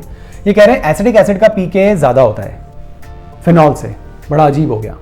फिनॉल से एसिटिक एसिड का pKa ज्यादा होता है, मतलब कि एसिटिक एसिड का pKa ज्यादा है, मतलब कि Ka कम है, मतलब कि ये बहुत कम एसिडिक है, मतलब एसिटिक एसिड फिनॉल से कम एसिडिक है. बिल्कुल गलत. एसिटिक एसिड फिनॉल से बहुत ज्यादा एसिडिक होता है. फाइन, तो ये तो स्टेटमेंट ही गलत हो गई, पहली स्टेटमेंट ही रॉन्ग. और जब पहली स्टेटमेंट रॉन्ग हो जाती है तो दूसरे पे आप अपना टाइम वेस्ट ना करें, इसका ऑप्शन डी ही होगा. करेक्ट, तो बात समझ में आ गई होगी आपको. और फिनॉल में केवल एक ही होता है 2,4,6 ट्राई नाइट्रोफिनॉल. एकमात्र ऐसा ये फिनॉल है, सब्स्टिट्यूटेड फिनॉल, इसे पिक्रिक एसिड भी कहते हैं, जो कि कार्बोक्सिलिक एसिड से ज्यादा एसिडिक होता है. कॉम्पिटिटिव एग्जाम्स के हिसाब से ध्यान रखिएगा, कनेक्टेड था इसलिए मैंने आपको बता दिया. उसके अलावा फिनॉल एसिडिक एसिड से या कार्बोक्सिलिक एसिड से वीकर एसिड्स ही हैं. फाइन. दूसरा, acetate ion is more resonance stabilised than phenoxide ion. ये तो बात बिल्कुल सही है. एसिडेट आयन में जो रेजोनेंस होता है वो इक्विवेलेंट रेजोनेटिंग स्ट्रक्चर्स मिलते हैं, और equivalent resonating structures non equivalent resonating structures जो कि फिनॉक्साइड आयंस के होते हैं उनसे ज्यादा स्टेबल होते ही होते हैं. तो ये बात तो सही है, लेकिन हमें तो पता पड़ गया ना कि ये गलत था, तो ऑप्शन डी ही आने वाला है. Now the last section A में, the treatment of anisole with HI at 373 kelvin gives phenol and methyl iodide. पहले ये देख लेते हैं कि एनिसोल क्या होता है. आप स्ट्रक्चर बिल्कुल ध्यान रखिए. Anisole is benzene ring OCH3. Right, ध्यान रखें, बहुत क्वेश्चंस आते हैं. Okay, and phenetole, phenetole is benzene ring OCH2CH3. तो ये एनिसोल की बात कर रहे हैं. आप HI से रिएक्शन कीजिए. पहले आप ध्यान रखिए कि ये बॉन्ड तो कभी टूट नहीं सकता, क्योंकि यहां पे रेजोनेंस की वजह से, आप समझ गए होंगे, पार्शियल डबल बॉन्ड कैरेक्टर होता है. तो ये बॉन्ड तो कभी नहीं टूटेगा. तो बॉन्ड कौन सा तोड़ना है आपको? बॉन्ड यही तोड़ना है. और जब यही बॉन्ड टूटेगा तो ऑक्सीजन पे तो नेगेटिव आएगा और इस पे पॉजिटिव आएगा. इस बॉन्ड को तोड़ोगे तो ये नेगेटिव है और ये पॉजिटिव है। प्रोडक्ट गेस कर लेते हैं एक बार। तो यहां पे O, उससे H और CH3I। क्योंकि यहां पे आपको देख रहे हैं, यहां पे ये बॉन्ड जब टूटता है तो ये कंपाउंड्स आपको मिल गए। अब देखते हैं कि ये कहना क्या चाह रहे हैं। Treatment of anisole with HI83 gives phenol and methyl iodate, बात बिल्कुल सही है। Due to resonance OC6H5 bond, मतलब रेजोनेंस की वजह से ये बॉन्ड जो होता है ये काफी स्ट्रांग हो जाता है देन OCH3 बॉन्ड। इस बॉन्ड के मुकाबले ये बॉन्ड ज्यादा स्ट्रॉन्गर हो जाता है, इसी वजह से तो ये बॉन्ड टूट नहीं पाता, इसीलिए क्लीवेज जो होता है वो यहां से होता है और ये प्रोडक्ट्स मिलते हैं। तो बात बिल्कुल कनेक्ट करती है, उसको एक्सप्लेन करती है। तो इस हिसाब से इसका ऑप्शन बैठता है A। इसके साथ हमारे सेक्शन A के 16 क्वेश्चंस पूरे हो जाते हैं, जो कि बहुत इंपॉर्टेंट थे। वैसे देखा जाए तो टोटल 22 क्वेश्चंस हमने पूरे कर लिए हैं। यही सेक्शन सबसे इंपॉर्टेंट है क्योंकि इसमें आपको रिलेटिवली टाइम कम लगेगा और मार्क्स ज्यादा मिल सकते हैं, लेकिन गलती होने के चांसेस भी यहां पे बहुत ज्यादा होते हैं। तो सेक्शन A हमने पूरा कर लिया है, अब हम स्टार्ट करेंगे सेक्शन B। ओके, देखिए सेक्शन बी में 9 क्वेश्चंस होते हैं, हर क्वेश्चन 2 मार्क का होता है। ओके, तो चलिए स्टार्ट करेंगे। पहला क्वेश्चन, रीजंस आपको देने हैं। कहा जा रहा है benzyl chloride is highly reactive towards SN reactions. अब SN1 रिएक्शन के टुवर्ड्स बेंजाइल क्लोराइड काफी एक्टिव है। SN1 के टुवर्ड्स वही सबसे ज्यादा एक्टिव होते हैं जिनमें कार्बोकैटायंस काफी स्टेबल बनते हैं। ये चीज आप ध्यान रखिए। क्या यहां पे ऐसा लगता है आपको कि स्टेबल कार्बोकैटायन बन सकता है? तो बेंजाइल क्लोराइड बनाइए। अगर आपने ये लिख के यहां Cl लिख दिया तो ये गलत हो जाएगा। ये क्लोरोबेंजीन है। Benzyl chloride is benzene ring, then CH2, then Cl। और इसके अंदर जब सब्स्टिट्यूशन होता है OH माइनस आएगा न्यूक्लियोफाइल, तो ये पुराना बॉन्ड टूटेगा। कौन सा बॉन्ड टूटेगा? ये वाला बॉन्ड टूटेगा। अब जब ये बॉन्ड टूटेगा तो इसमें माइनस और इस पे प्लस, तो यहाँ पे जो इंटरमीडिएट बनता है वो ये कार्बोकैटायन बनता है। This carbocation is benzyl carbocation. ठीक है, क्या ये कार्बोकैटायन आपको लगता है कि ये स्टेबल हो सकता है? तो आंसर शायद आप लोगों के पास होगा कि बिल्कुल स्टेबल हो सकता है ड्यू टू रेजोनेंस। ये इधर जाएगा यहाँ पे, या ऐसा नहीं, यहाँ। तो इस बॉन्ड के इलेक्ट्रॉन जब मैं यहाँ शिफ्ट करूंगा तो यहाँ माइनस और प्लस बॉन्ड बना लेंगे और ये जो प्लस साइन है यहाँ आ जाएगा। यानी कहने का मतलब प्लस साइन डिस्पर्स हो रहा है रिंग पे, मतलब कि ये कार्बोकैटायन बहुत स्टेबल है। और अगर स्टेबल कार्बोकैटायन बनता है तो वो हमेशा SN1 मैकेनिज्म को फॉलो करता है। तो क्या रीजन आप देंगे? तो रीजन देंगे due to the formation of stable carbocation, that is benzyl carbocation as the intermediate. बस खत्म, आपका जवाब आपको मिल गया करेक्ट। दूसरा जो आपसे कहा जा रहा है वो कहा जा रहा है 2 bromo butane is optically active. Structure बनाना पड़ेगा। ब्यूटेन 1 2 3 4 ब्यूटेन, 2 पे ब्रोमो, ये लीजिए 2 ब्रोमो, बस बाकी सब काम खत्म हो गया। तो यहाँ पे CH3, ये CH2 CH3, और जब कुछ नहीं है तो H लगा दीजिए। एक बार चेक कर लेते हैं क्या ये ग्रुप अलग है, ये ग्रुप अलग है, ये ग्रुप अलग है और ये ग्रुप अलग है। तो बिल्कुल ये कायरल सेंटर मिल गया आपको। ये कायरल कार्बन है और जो कायरल कार्बन जिनमें होता है, जिन कंपाउंड्स में, खासकर एक कायरल कंपाउंड या एक कंपाउंड में अगर एक कायरल सेंटर होता है तो 100% वो ऑप्टिकली एक्टिव होता है। ठीक है, तो इसमें एक कायरल सेंटर आपको नजर आ गया तो ये ऑप्टिकली एक्टिव होगा, बात सही है।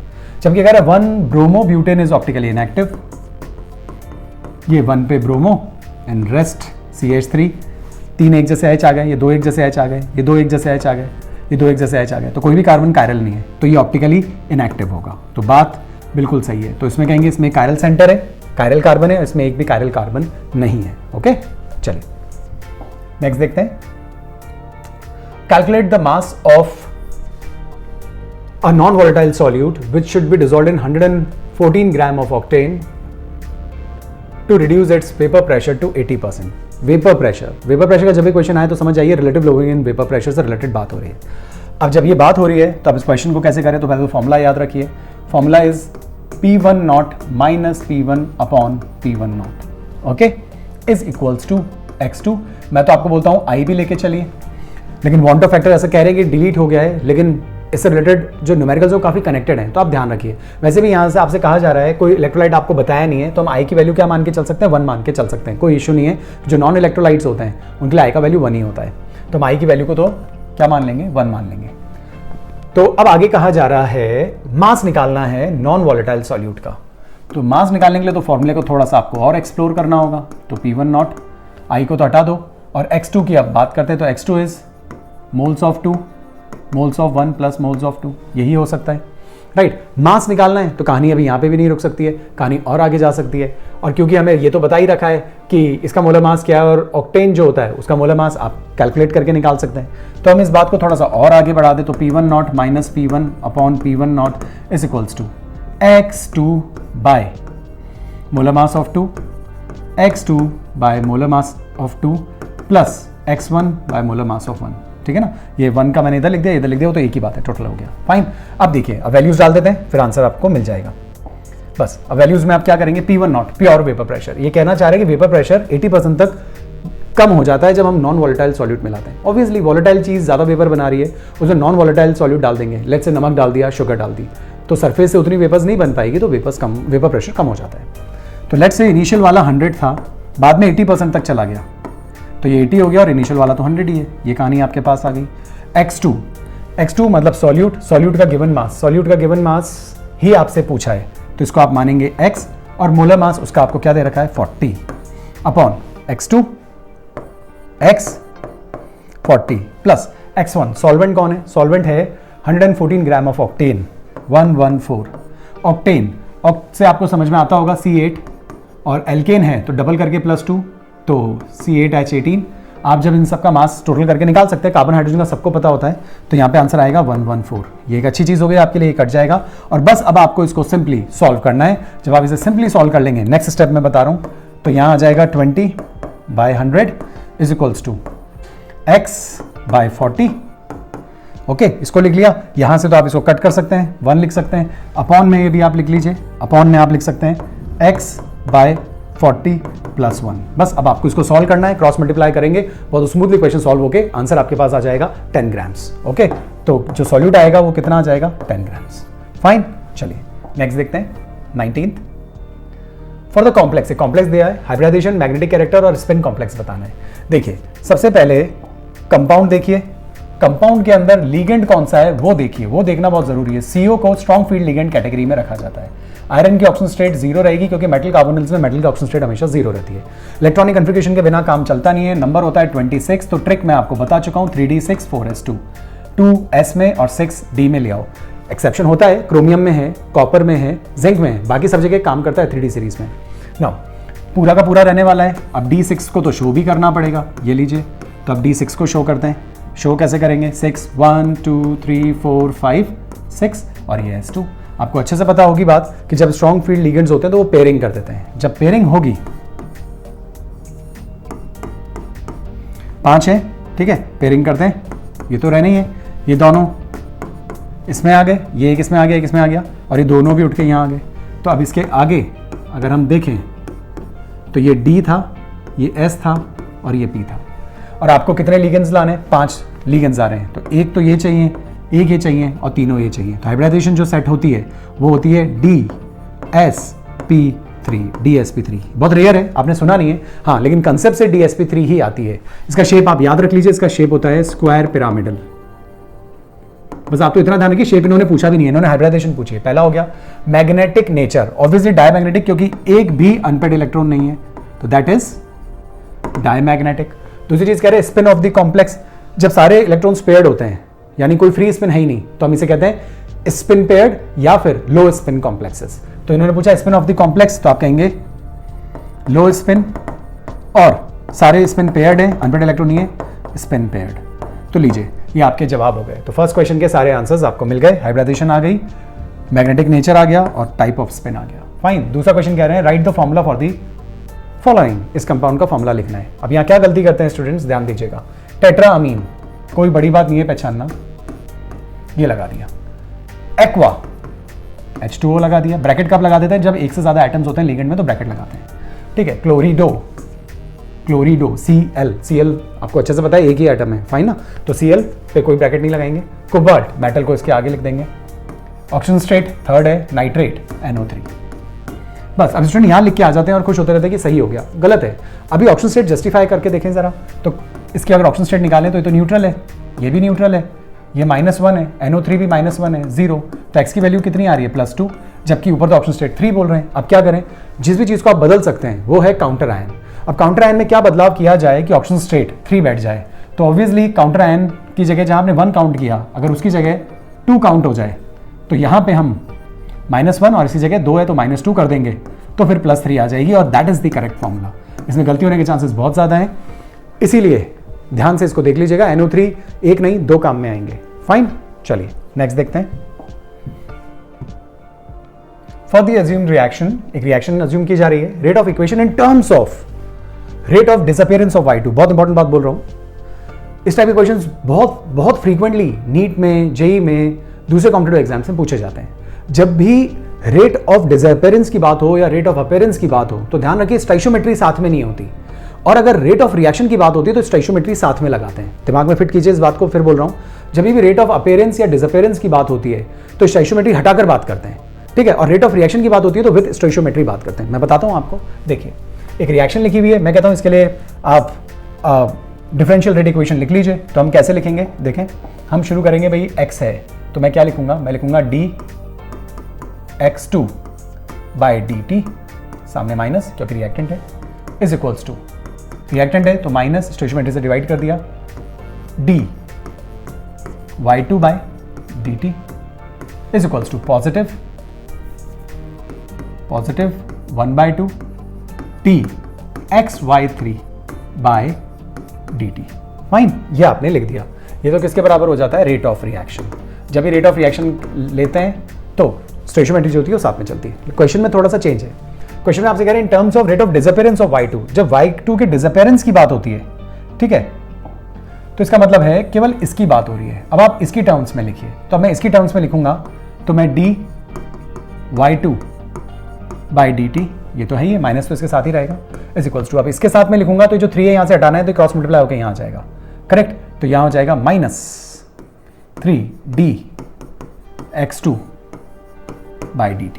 फाइन, माइनस तो इसके साथ रहना ही है, बस 3 आ गया यहाँ पे। अच्छा, इसको मैं इसके साथ रिलेट करूँ तो 3 यहाँ से मैं हटा दूंगा तो 3 इधर आ जाएगा, तो 3/2 पॉजिटिव है वो तो वैसे ही रहेगा, dxy3 बाई dt। तो इसका तो रेट ऑफ डिसअपेरेंस हो गया और उसके रेस्पेक्ट में ये इक्वेशन बन गई। तो ऊपर वाली नहीं लिखनी, नीचे वाली लिखनी है, बहुत इंपॉर्टेंट बात है। नाउ दूसरा क्वेश्चन है, ए बी में कन्वर्ट हो रहा है, A is converting into B, the rate of reaction become 3 times when the concentration of A is increase by 9 times. देखिए रेट लॉ अगर आप लिखें तो रेट लॉ क्या होती है, रेट इज इक्वल्स टू के ए की पावर ऑर्डर ऑफ रिएक्शन। अब हमसे क्या कहा जा रहा है, आप खुद सोचिए जरा, आपसे कहा जा रहा है कि यदि हम 3 टाइम्स कंसंट्रेशन को कर दे, रेट ऑफ रिएक्शन 3 टाइम्स हो जाती है, मतलब कि रेट ऑफ रिएक्शन 3 टाइम्स हो जाती है when the concentration of A is increase by 9 times. अगर आप कंसंट्रेशन को 9 गुना करते हैं, कंसंट्रेशन बहुत बढ़ा रहे हैं, 9 टाइम्स कर रहे हैं, गलती होने के चांसेस हैं, 9 टाइम्स आप कंसंट्रेशन बढ़ा रहे हैं लेकिन रेट 3 टाइम्स ही बढ़ रही है। अब आप क्या दिमाग लगा सकते हैं, हम ये काम करते हैं, हम लिखते हैं रेट, कंसंट्रेशन कितनी बढ़ाई जा रही है भाई, कंसंट्रेशन बढ़ाई जा रही है 9 टाइम्स, तो के एन ए 9 टाइम्स बढ़ाई जा रही है। अब अगर ये 9 टाइम्स बढ़ाई गई है तो ऐसा कुछ करो कि इसको सॉल्व होकर ऐसा कुछ आ जाए कि 3 आ जाए, करेक्ट, मेरी बात समझ रहे हैं ना आप, यानी जो चीज कंट्रोल आएगा वो n से आएगा। अब अगर मान लीजिए n की वैल्यू 1 होती, सोचिए ऑर्डर ऑफ रिएक्शन अगर 0 होता मान लीजिए, तो आप 9 की पावर 0 को बाहर निकालते, 9 की पावर 0 क्या होता, 1 होता, तो रेट पे कोई फर्क ही नहीं पड़ता, रेट जैसी थी वैसी थी।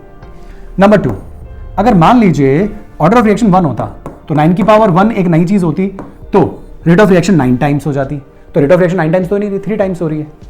अब अगर मान लीजिए n की वैल्यू 2 होती तो 9 की पावर 2, 9 इंटू 9 81, तो रेट कितने टाइम्स हो जाती, 81 टाइम्स हो जाती। ऐसा तो कह ही नहीं रहे भाई, इनमें से कुछ भी नहीं है, मतलब ये भी नहीं है, ये भी नहीं है, ये भी नहीं है, वो तो कह रहे रेट ऑफ रिएक्शन जो है वो 3 टाइम्स ही हो जाती है। तो आप सोचिए जरा n पे ऐसा क्या लगाया जाए कि रेट 3 टाइम्स हो जाए, यानी n की पावर में क्या लगाया जाए, मतलब सॉरी 9 की पावर में ऐसा क्या लगाया जाए कि 3 आ जाए, और 9 की पावर में क्या लगाएं आपको अच्छे से पता है, 9 का रूट लेना है, यानी कि पावर में लगाया जाए 1/2, तो 9 का रूट लिया जाए तो 3 आ जाएगा। तो यहां पे n की वैल्यू जो होगी वो होगी rate is equals to 9 times अगर आपने किया और ऑर्डर ऑफ रिएक्शन अगर हाफ है, तो अब जब आप इसको सॉल्व करेंगे तो जो रेट आएगी 9 की पावर हाफ को आप बाहर निकाल लीजिए, ठीक है, के ए 1/2 वहीं का वहीं रह जाएगा, और 9 की पावर 1/2 को आप जब बाहर निकालेंगे तो मतलब 3 आ जाएगा, तो रेट कितने टाइम्स हो गई, 3 टाइम्स हो गई। तो कुल मिलाकर रेट लॉ अब क्या बनेगी, तो रेट लॉ बनेगी के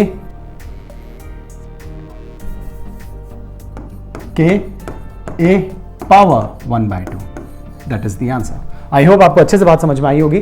थोड़ा सा भी आप दिमाग लगाएंगे ना तो बहुत इजीली आइडिया निकाल सकते हैं। स्टूडेंट यहाँ पे गलती क्या कर देते हैं, वो इस क्वेश्चन को थोड़ा सा गलत पढ़ लेते हैं और ये सुन लेते हैं कि रेट ऑफ रिएक्शन कंसंट्रेशन को अगर हमने 3 गुना किया तो रेट ऑफ रिएक्शन 9 टाइम्स हो गई, तो फिर यहाँ पे ऑर्डर ऑफ रिएक्शन कितना आ जाएगा, ऑर्डर ऑफ रिएक्शन यहाँ पे 2 हो जाएगा।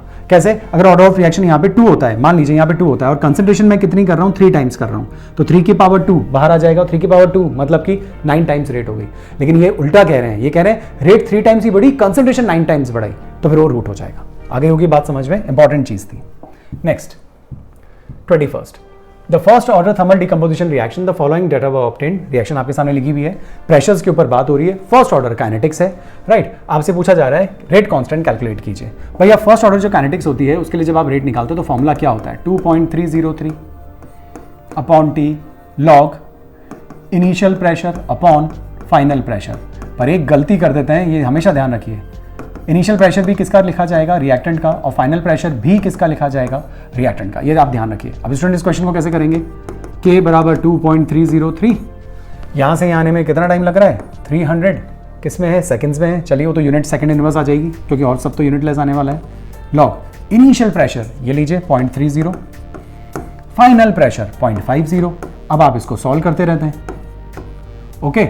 लेकिन ये हो गया गड़बड़।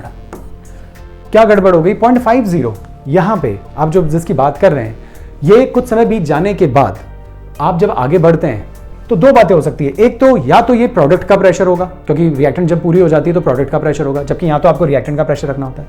और मान लीजिए रिएक्शन उसके बाद भी आगे जा रही होगी, तो इस वक्त ये प्रेशर थोड़े से रिएक्टेंट का और कुछ प्रोडक्ट का हो सकता है, केवल रिएक्टेंट का तो कभी नहीं हो सकता। तो 0.50 तो आप कभी भी नहीं रख सकते। तो ये बात गलत हो गई और स्टूडेंट्स ऐसा करके आते हैं और गलती हो जाती है। अब क्या करें, इसमें थोड़ा सा आइडिया आपको इक्विलिब्रियम का लेना होता है। ऐसा नहीं कि इक्विलिब्रियम आना जरूरी है, आप जितना मैं बता रहा हूं उतना भी ध्यान रखेंगे, काम हो जाएगा। देखिए रिएक्शन लिखी हुई है आपके सामने, रिएक्शन इज, इसको मैं ए मान लेता हूं, स्टोइशियोमेट्री का ध्यान रखना है, बी और ये सी, स्टोइशियोमेट्री कुछ भी नहीं है। इनिशियल प्रेशर इसका कितना था, इनिशियल प्रेशर बिल्कुल कंटेनर में केवल यही होगा इनिशियली, ठीक है ना, हम ऐसे लिख देते हैं इनिशियली, इनिशियल प्रेशर 0.30। शुरुआत में रिएक्शन तो होती नहीं है तो ये तो कुछ भी नहीं होते। कुछ समय बाद x अगर स्टोइशियोमेट्री हो तो वो x के आगे लगा देना, और यहाँ पे जो इनिशियल प्रेशर था वो 0.30 माइनस x, स्टोइशियोमेट्री 1 ही है तो x 2 होता तो -2x करता। ये क्या है, आफ्टर कितना टाइम, 300 सेकेंड्स, ये प्रेशर आ गए। तो 300 सेकंड के बाद जो टोटल प्रेशर आएगा वो इन तीनों प्रेशर्स के सम के बराबर होगा, Dalton law of partial pressure, ठीक है। तो जो P टोटल होगा that will be 0.30 plus x, और कुछ समय बाद 300 पर जो टोटल प्रेशर आ रहा है वो आ रहा है 0.50, 0.30 प्लस x, तो x की वैल्यू कितनी हो जाएगी, 0.20। अब क्वेश्चन x की वैल्यू निकलने से क्या हुआ, बहुत कुछ हुआ। ये जो प्रेशर आपको नजर आ रहा है ना, ये दिस इज PI, ये इनिशियल प्रेशर है रिएक्टेंट का, एंड दिस इज PF, ये फाइनल प्रेशर है रिएक्टेंट का, रिएक्टेंट के नीचे लिखा है तो ये है। तो अगर आप P फाइनल निकालना चाहें अब, तो P फाइनल क्या आएगा, P फाइनल आएगा 0.30 minus 0.20 that is 0.10, that is P final. तो जो P फाइनल आपने 0.50 रखा था वो 0.50 नहीं रखना चाहिए था, वो आपको 0.10 रखना चाहिए था। यानी अब आप क्वेश्चन कर सकते हैं 2.303 अपॉन T100 लॉग, यहां तक कोई गड़बड़ नहीं, और अब final pressure of the reactant is this and this is this, तो 0.10 कैंसिल कर दीजिए। लॉग 3 की वैल्यू आपको दी हुई है, बस वो वैल्यू पुट करनी है, क्वेश्चन को सॉल्व करना है। आंसर मैंने लिख दिया होगा, answer is 3.66 into 10 to the power -3 second inverse. Okay, बहुत इंपॉर्टेंट क्वेश्चन था, ध्यान रखिएगा। Now next 22, write the mechanism of the acid catalysed dehydration of alcohol to alkenes. कोई भी अल्कोहल लो, कोई भी एल्कीन लो, इस टाइप के क्वेश्चन बोर्ड्स में बहुत आते हैं, राइट। आप कोई भी अल्कोहल ले लीजिए, जनरली जो लिखा हुआ है एनसीईआरटी में दैट इज CH3 CH2OH, इसका आपको डिहाइड्रेशन करना है, concentrated H2SO4, high temperature 443 kelvin लेते हैं, और डिहाइड्रेशन से OH यहाँ से, अल्फा से और बीटा से H, और आपको क्या मिल जाते हैं, एल्कीन्स CH2, करेक्ट। और साथ में डिहाइड्रेशन मतलब H2O बाहर। कहा जा रहा है मैकेनिज्म लिखिए, 2 मार्क्स में है, ठीक है। तो स्टेप्स बताने पड़ेंगे। तो first step CH3 CH2OH, OH curved arrow notation चलेगा। एसिड ऐसा कैटलिस्ट आ रहा है, इसने अपना एक लोन पेयर इसको डोनेट किया, और अब बनाया प्रोटोनेटेड अल्कोहल। नाम को ध्यान रखिएगा, नाम जनरली लिखते हैं, तो ये अल्कोहल है। अब जो चीज बनने जा रही है दैट इज, ये नहीं है अभी, राइट ना, OH ही था ना बस, राइट। अब जो चीज बनने जा रही है that is protonated alcohol, correct. अब आपको एग्जाम में क्या करना होता है, इसको वापस यहां लिखना होता है ना, फिर आप स्टेप बताते हैं, इसी को आगे लेके नहीं जाते, मैं यहीं पे आगे लेके जा रहा हूं, लेकिन आप इसको वापस लिखेंगे और फिर आगे लेके जाएंगे, ठीक है। अब यहां से H2O बहुत ही बेहतरीन लिविंग ग्रुप है, तो सेकंड स्टेप में हम यहां से H2O को बाहर निकाल देंगे, जो कि बहुत ही बेहतरीन लिविंग ग्रुप होता है। ये बॉन्ड के इलेक्ट्रॉन्स यहां से खींच के चले जाएंगे और अब जो आपको चीज मिलेगी वो CH3 CH2 पॉजिटिव। ये हो गया इसका इंटरमीडिएट कार्बोकेटायन। अगर रीअरेंजमेंट हो सकता है तो रीअरेंजमेंट होकर स्टेबल कार्बोकेटायंस बन जाते हैं, लेकिन यहाँ तो जरूरत ही नहीं है, यहाँ तो कोई रीअरेंजमेंट की पॉसिबिलिटी है ही नहीं, तो ये कार्बोकेटायन आपके पास बन जाता है। और नेक्स्ट स्टेप को हम कहते हैं डीप्रोटोनेशन। डीप्रोटोनेशन क्यों? क्योंकि जो कैटलिस्ट आपने काम में लिया था वो कैटलिस्ट आपको वापस हटाना होगा। यहाँ से H+ हटाओगे तो ऑक्टेट इनकम्प्लीट रहेगा, अनस्टेबल चीज बनेगी। लेकिन अगर यहाँ से H+ हट जाए तो CH2 पे कौन सा साइन आएगा, माइनस और प्लस मिलकर क्या बना लेंगे, आमने सामने बॉन्ड, और ये H+ बाहर चला गया। इस स्टेप का नाम डीप्रोटोनेशन। बस मैंने एक साथ लिखा है, आप पहले एक स्टेप में ये लिखेंगे, फिर इसको लिखकर दूसरे स्टेप में ये लिखेंगे, फिर इसको लिखकर ये डीप्रोटोनेशन करेंगे, और अब आपको जो मिला वो इथीन मिल गया। तो ध्यान रखिए, alcohol, protonated alcohol, carbocations and alkenes, that is the step. I hope बात समझ आ गई होगी। Now 23rd, discuss the shapes of the following molecules using VSEPR theory. देखिए 11th क्लास का ही क्वेश्चन है, केमिकल बॉन्डिंग से। Br, ठीक है, ब्रोमीन की वैलेंस शेल में 7 इलेक्ट्रॉन्स, 7 में से फ्लोरीन से कितने जुड़ रहे हैं, 3, तो बचे कितने, 4 इलेक्ट्रॉन। 4 से कितने पेयर बना लीजिए आप, 4 से आप 2 पेयर बना लीजिए, ये लीजिए 2 पेयर बना लिए। अब बचे कितने, 3 फ्लोरीन, ये रहा 3 फ्लोरीन जोड़ दीजिए। मुझे शेप पहले से पता है इसलिए मैंने ऐसा बनाया है, आपको कैसे बनाना है वो मैं भी बता दूंगा। तो जो शेप आएगा वो T शेप आएगा, हाइब्रिडाइजेशन जो आएगी वो sp3d आएगी। अब कैसे भाई, ये तो आपको पता पड़ेगा कि 2 लोन पेयर आएंगे और 3 सिग्मा बॉन्ड आएंगे। ओके, तो 1 2 3, 2 + 3 टोटल 5 से हाइब्रिडाइजेशन क्या होती है, sp3d। sp3d का जो शेप होता है, ज्योमेट्री जो होती है वो ट्राइंगुलर बाइपिरामिडल होती है, इस टाइप से। यहाँ पे आपका सेंट्रल जुड़ा रहता है, लेकिन इसके ऊपर 2 लोन पेयर हैं। लोन पेयर हमेशा इक्वेटोरियल पोजीशन पे लगाइए, तो इक्वेटोरियल पोजीशन में जब आप लगाएंगे तो आप बची हुई जगह पे ही तो फ्लोरीन आएगा, और बचे हुए शेप को अगर आप देखें तो ये शेप T शेप नजर आ जाता है, that's why T shape. Okay, तो that is the answer. Xzf4, अब देखो जिनिन, Xz वैलेंस शेल में 8 इलेक्ट्रॉन्स, 4 फ्लोरीन से जुड़ रहे हैं, बचे कितने, 4। अब 4 कौन है, फ्लोरीन है, ये लीजिए 4 फ्लोरीन लगा दिए। अगर आप शेप की बात करें तो शेप नजर आ गया होगा, स्क्वायर प्लेनर। अब क्वेश्चन इज आपने कैसे किया, तो ट्रिक है वही, 4 sigma bond, 2 lone pair, total 6, तो 6 से क्या आती है, sp3d2। sp3d2 की ज्योमेट्री तो ऑक्टाहेड्रल होती है, लेकिन क्योंकि यहाँ पे 2 लोन पेयर्स हैं तो ये ऑक्टाहेड्रल ही है, देखो ऑक्टाहेड्रल बना हुआ है, लेकिन लोन पेयर्स को हमने लगा दिया आमने सामने, तो इसको छुपा दीजिए, तो अब क्या बचा, स्क्वायर प्लेनर ही बचा। दैट्स वाई शेप जो होता है वो स्क्वायर प्लेनर और ज्योमेट्री ऑक्टाहेड्रल ही थी, लेकिन उन 2 पोजीशंस पर लोन पेयर आ गए तो शेप देने में हम लोन पेयर को इन्वॉल्व नहीं करते, that's why octahedral geometry, sorry octahedral geometry and square planar shape. Fine, चलिए। What are enantiomers, draw the structures of the possible enantiomers of three methyl पेंटावेनिन। देखिए एनैंटियोमर्स क्या होते हैं, ऑप्टिकली एक्टिव कार्बन कंटेनिंग जो कंपाउंड होता है उसकी जो मिरर इमेज होती है, उन दोनों को हम आपस में एनैंटियोमर्स कहते हैं। एक डेक्स्ट्रोरोटेटरी होता है और दूसरा लेवोरोटेटरी होता है। एक जो प्लेन पोलराइज लाइट होती है उसको राइट हैंड साइड रोटेट करता है, दूसरा लेफ्ट हैंड साइड रोटेट करता है। ठीक है, हमें किसका बनाना है, 3-मिथाइल पेंटावेनिन। देखिए ये बात होता है कि इसमें कायरल सेंटर तो होगा, तो हम शुरू करते हैं कायरल सेंटर के साथ। पहले तो आप स्ट्रक्चर लिख लीजिए, पहले तो वो ज्यादा इजी रहता है। पेंटावेनिन, पेंट लगा दिया, 1 पे इन लगा दिया और 3 पे मिथाइल है, 1 2 3, ये लीजिए 3 पे मिथाइल है। अब CH3 CH2, यहाँ पे H है। कायरल सेंटर देखिए जरा, नजर आ रहा है, हाँ बिल्कुल आ रहा है, ये रहा कायरल सेंटर।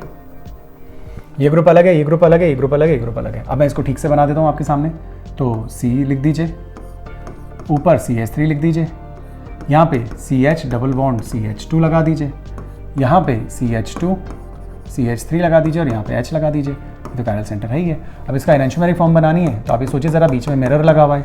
अब मिरर जब लगा हुआ होता है तो जो दूसरा आप बनाएंगे उसको ऐसा का ऐसा लिख दीजिए, तरीका है सिर्फ, ठीक है। यहाँ पे आ जाएगा CH डबल बॉन्ड CH2, और सामने आ जाएगा CH2 CH3। तो ये हो गए दो एनैंटियोमेरिक फॉर्म्स। अब इसमें से कोई भी डी हो सकता है, कोई भी एल हो सकता है, बिना एक्सपेरिमेंट के पता नहीं चल सकता। तो किसी को भी आप डी, किसी को भी एल मान सकते हैं। मैं इसको डी मान लेता हूँ, तो इसको एल मान लीजिए, ठीक है। प्लस से भी बता सकते हैं, माइनस से भी बता सकते हैं। These are the two enantiomeric forms, ठीक है। मिरर जो एनैंटियोमेरिक फॉर्म्स होती है, they are non superimposable mirror images of each other. Mirror image है लेकिन एक दूसरे पे सुपर इम्पोज नहीं होती।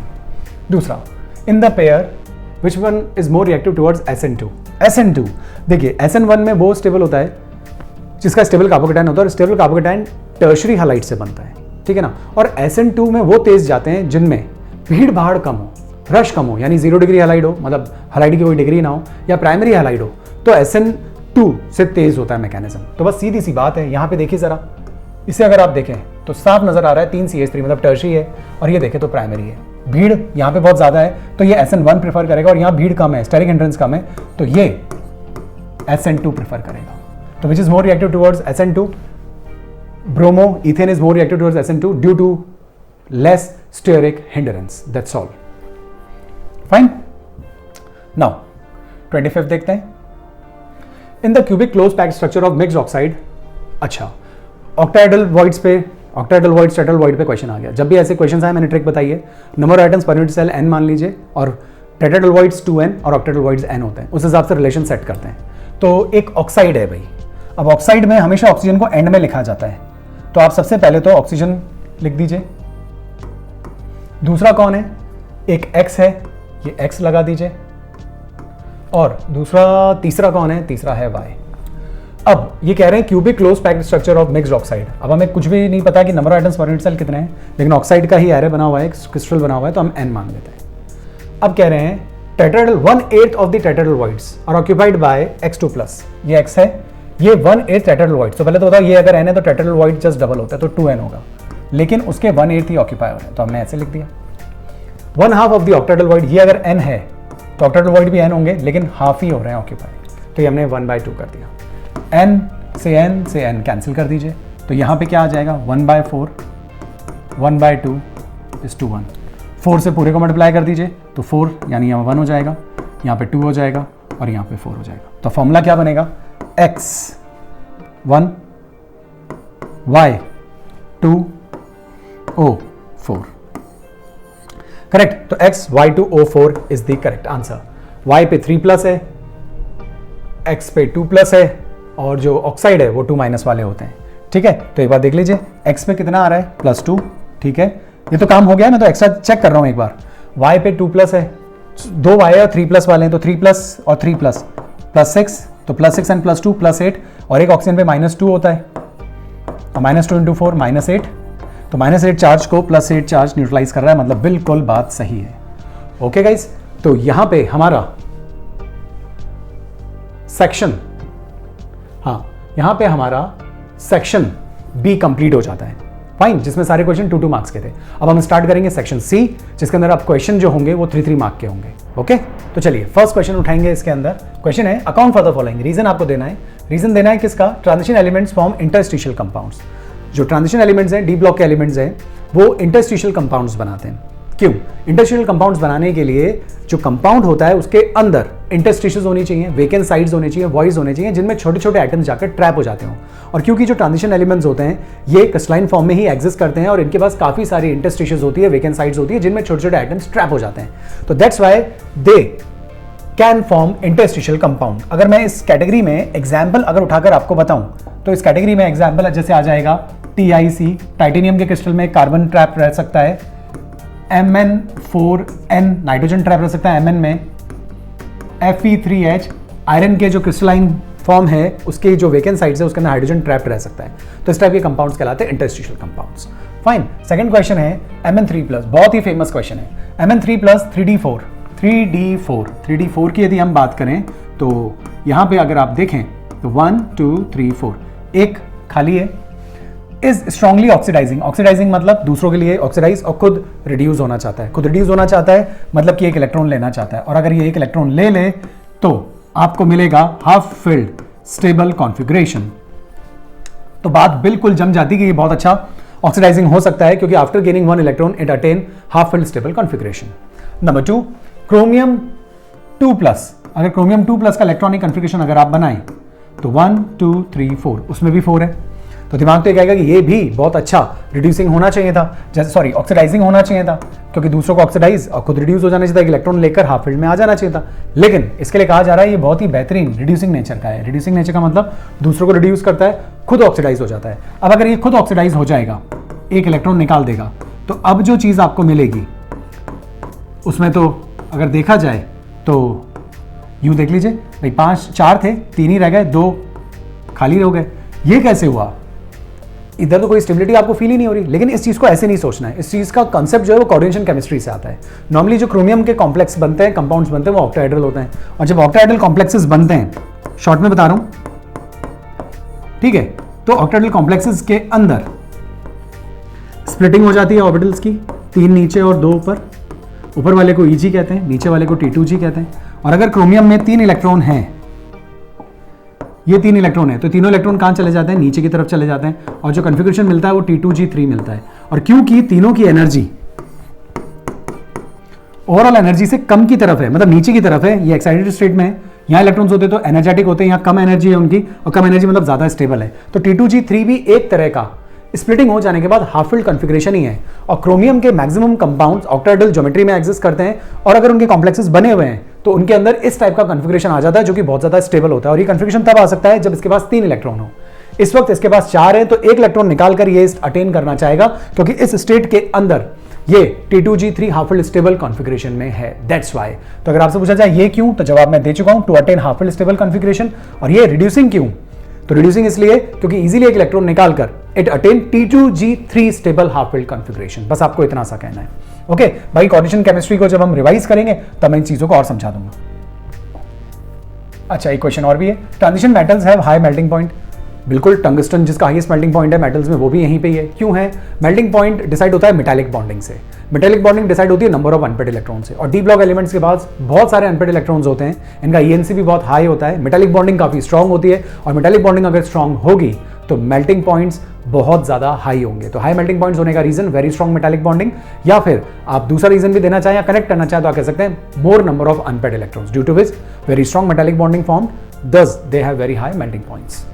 Next 27, how do you convert the following. देखिए, आपको कन्वर्जन करके दिखाना है। किसको कन्वर्ट करना है? आपको कन्वर्ट करना है इथेन अमीन CH3CH2NH2 को मीथेन अमीन, मतलब कि एक कार्बन कम कर देना है। जब भी एक कार्बन कम करना और अमीन्स की बात चल रही हो तो हॉफमैन्स ब्रोमामाइड डिग्रेडेशन रिएक्शन तो काम में आती है। और हॉफमैन्स ब्रोमाइड डिग्रेडेशन किस में लगती है? नाम से समझ में आ रहा है, अमाइड में लगती है। CH3CONH2 में अगर मैं ये रिएक्शन लगा दूं, एरो पे आप लिखिए NaOBr, या फिर ये भी लिखा होता है NaOH प्लस Br2, तो NaOBr भी लिखेंगे तो आपको ट्रिक याद होगी ना, ये चीज बाहर हट जाती है और CH3NH2 आ जाता है। यानी कुल मिलाकर अगर मैं अमाइड ले आया अमीन से तो मेरा काम हो सकता है। अब अमीन से अमाइड कैसे लाएं? अगर कार्बोक्सिलिक एसिड आपके पास हो तो उसकी अमोनिया से रिएक्शन करके अमाइड्स बना सकते हैं, लेकिन अमीन से फिर कार्बोक्सिलिक एसिड कैसे लाएं? अगर अमीन से आपने अल्कोहल बना लिया तो अल्कोहल का ऑक्सीडेशन से कार्बोक्सिलिक एसिड आ सकता है। तो ये बहुत इंपॉर्टेंट स्टेप है, ये बहुत ही इंपॉर्टेंट रिएक्शन भी है। आप इसकी रिएक्शन करेंगे HNO2 से। ओ नो, तो क्या मिलेगा आपको? CH3CH2OH। ओ नो वाली ट्रिक मैं आपको पहले भी बता चुका हूं। ओ नो, ओके, ये टूट गया, सॉरी, ये टूट गया, N2 गैस बाहर, H2 बाहर, और ये OH आ गया। अब आप इसका ऑक्सीडेशन कर दीजिए, strong oxidation, KMnO4 H+ ions, KMnO4 OH- ions, Jones reagent डाल दीजिए, CrO3-H2SO4। तो स्ट्रॉन्ग ऑक्सीडेशन करके आप इसको कन्वर्ट कर सकते हैं 2 कार्बन के एसिड में। ये 2 कार्बन का एसिड तैयार। अब जब एसिड आपको मिल जाता है तो उसमें आप अमोनिया डाल के आप उसको हीट कर दीजिए, ठीक है। जब एसिड्स की अमोनिया से रिएक्शन होती है तो आपको अच्छे से पता है कि क्या मिलने जा रहा है, आपको मिल जाएंगे अमाइड्स, ठीक है। ट्रिक बता रहा हूँ मैं, तो ट्रिक ये होती है कि इस तरीके से ट्रिक है, ये मैकेनिज्म अलग होता है। तो CH3CONH2 आ जाता है, और CH3CONH2 की हॉफमैन्स ब्रोमाइड डिग्रेडेशन रिएक्शन कीजिए, प्रोडक्ट आपके पास, इंपॉर्टेंट, ठीक है। सेकंड की बात करते हैं, ये आपने फर्स्ट देखा। सेकंड देखिए, बेंजाइल क्लोराइड टू फिनाइल इथेनमीन। कभी भी ऐसे क्वेश्चंस आए उनके लिए स्ट्रक्चर बनाना बहुत जरूरी है। रिएक्टेंट का भी स्ट्रक्चर बनाइए, प्रोडक्ट का भी स्ट्रक्चर बनाइए। 2 पे फिनाइल, तो फिनाइल को लगाओ, और 2 पे कह रहे हैं तो ये 2 पे हो गया, और इथेनमीन मतलब कि यहाँ पे NH2, तो ये 2 फिनाइल इथेनमीन हो गया। सिमिलैरिटी कुछ है, ये वहीं का वहीं है, ये भी वहीं का वहीं है, बस Cl की जगह ये आ गया, मतलब एक कार्बन बढ़ रहा है। जब एक कार्बन कब बढ़ सकता है? एक कार्बन आराम से आप बढ़ा सकते हैं जब रिएक्शन आप KCN के साथ कर दें एल्कोहलिक, सॉल्वेंट है डिसॉल्व करने के लिए, ठीक है ना। KCN से रिएक्शन होगी तो ये आ गई आपकी बेंजीन रिंग, सामने CH2 और उसके सामने ये आ गया CN, ठीक है। और बस अब तो इसका आपको रिडक्शन कर देना है, निकल और H2 रिडक्शन करते हैं तो क्या आगे जुड़ जाएगा, हाइड्रोजन आगे जुड़ जाएंगे, यहाँ पे भी, यहाँ पे भी, यहाँ पे भी और यहाँ पे भी। तो benzene ring CH2 CH2 NH2 ये आपका प्रोडक्ट हो गया। Okay, now nitrobenzene to acetanilide, nitrobenzene, this is nitrobenzene. सही, आपको क्या बनाना है, एसिटानिलाइड, कॉमन नेम है पर पता होना चाहिए। Acetanilide is NHCO NH2, this is CH3 amide acetanilide, ठीक है, ये बनाना है। अब आप देखिए NO2 है, अमीन्स अगर मैं बना लूं तो फिर अमीन्स की तो फिर फर्दर आपको असाइलेशन करना है और ये प्रोडक्ट आ जाएगा। अब अमीन्स कैसे ला सकते हैं, NO2 है, बस लिथियम एल्यूमिनियम हाइड्राइड ना लिखें, SO बन जाता है, ध्यान रखें। Reducing agent lithium aluminium hydride यहाँ नहीं लिखते, हाँ बाकी आप लिख दीजिए, निकल H2 लिख दीजिए, बहुत सारे हैं, NaHG और साथ में अल्कोहल लिख दीजिए, Fe+HCl लिख दीजिए, SN+HCl लिख दीजिए, ठीक है, रिडक्शन होगा और ऊपर आ जाएगा NH2। अब NH2 की बहुत सारे टाइप से आप असाइलेशन कर सकते हैं, एसिड्स के डेरिवेटिव से रिएक्शन कीजिए, एसिड क्लोराइड से कीजिए, एनहाइड्राइड से कीजिए, एस्टर से कीजिए, सबसे बेहतरीन मानी जाती है एसिड क्लोराइड से, क्योंकि काफी रिएक्टिव होता है, ठीक है, in the presence of base pyridine, जो कि जो HCl बनेगा उसको न्यूट्रलाइज करना है। तो यहां से H और यहां से Cl बाहर निकल जाता है, -HCl। अब क्या बनेगा, benzene ring NHCO CH3, that is acetanilide. Amines के अंदर एसिटानिलाइड काफी इंपॉर्टेंट रिएक्शन मानी जाती है। Okay, now next, chromium crystallizes in BCC structure, numerical आ गया, right. Find diameter is 245, find its density, atomic mass is chromium is 52 and AMU 52 AMU। Na की value भी आपको दे दी गई है। पूछा क्या है, पूछा है डेंसिटी। तो जो चीज हमसे पूछी जाती है सबसे पहले तो उसका फॉर्मूला तैयार कीजिए। फॉर्मूला तैयार कर लेते हैं भाई, density Z into M upon A³ into Na। टिक लगा लेंगे, क्या क्या हमको पता है, Na दिया हुआ है, मोलर मास दिया हुआ है, Z की वैल्यू BCC है, जब BCC होती है तो Z की वैल्यू कितनी होती है, 2, बॉडी सेंटर्ड है 2। तो डेंसिटी निकाल लेंगे, बस हमारे पास क्या नहीं है, हमारे पास A नहीं दिया डायरेक्टली, हमें तो इन्होंने कुछ डायमीटर दे रखा है। याद कीजिए BCC के लिए मैंने आपको एक रिलेशन लर्न करने के लिए कहा था, that relation was √3a = 4r। याद आ रहा है आपको रिलेशन, ठीक है। डायमीटर दे रखा है, and what is diameter, it is double of radius. तो अगर डायमीटर से रेडियस आपको निकालनी है तो इसका आधा कर देंगे, तो √3a = 4, r लिखा हुआ है और हमें रेडियस अगर यहाँ लाना है तो हम डायमीटर का हाफ कर देंगे। तो व्हाट इज डायमीटर, 245 पिकोमीटर है, हम उसका क्या कर देंगे, हाफ। तो ये कौन बन गया, ये आपका रेडियस आ गया। अब इससे क्या आप A निकाल सकते हैं, बिल्कुल इससे A निकाला जा सकता है। अब A जो भी आप निकालेंगे वो पिकोमीटर में आएगा, करेक्ट। आप बस ये चीज का ध्यान रखिए कि यूनिट्स में कभी कोई गड़बड़ ना हो। डेंसिटी आपसे पूछी जा रही है और आंसर, चलिए मैंने तो यहाँ लिख रखा है, आपको पता भी ना हो तो हमेशा ग्राम पर सेंटीमीटर क्यूब में लाने की कोशिश कीजिए। तो पिकोमीटर को आपको चेंज करना होगा। अब आप अच्छे से जानते होंगे 1 picometre is equals to 10⁻12 metre and 10⁻10 centimetre. तो यहां से आप किसको कैलकुलेट करेंगे, A को। इस A की वैल्यू को कहां पुट करेंगे, यहां पे, और फिर ये सारी चीजें आपको पता है और इससे आप डेंसिटी निकाल सकते हैं। अब कैलकुलेशन थोड़ी लेंथी होती है, ये तो आपको करनी पड़ेगी, लेकिन मैंने आपको बता दिया कि स्ट्रेटेजी क्या है, और इस कन्वर्जन को जरूर कर लेना। पिकोमीटर को सेंटीमीटर में चेंज करके फिर वैल्यूज पुट करके सॉल्व करना है, आंसर आपको मिल जाएगा 7.62 gram per centimetre cube. Fine, चलिए नेक्स्ट देखेंगे।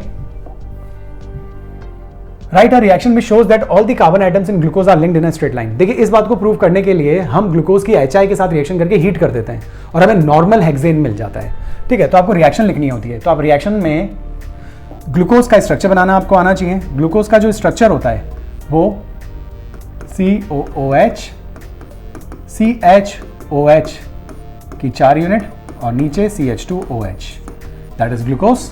इसकी आप HI के साथ रिएक्शन करके जब हीट कर देते हैं तो आपको स्ट्रेट चेन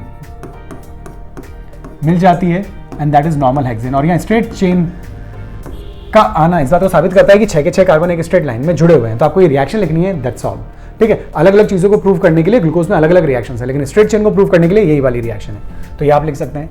सेकंड में आपसे पूछा जा रहा है what are the different types of RNA। भाई RNA कितने टाइप के होते हैं, तो RNA 3 टाइप के होते हैं, mRNA messenger RNA, tRNA transfer RNA and rRNA ribosomal RNA।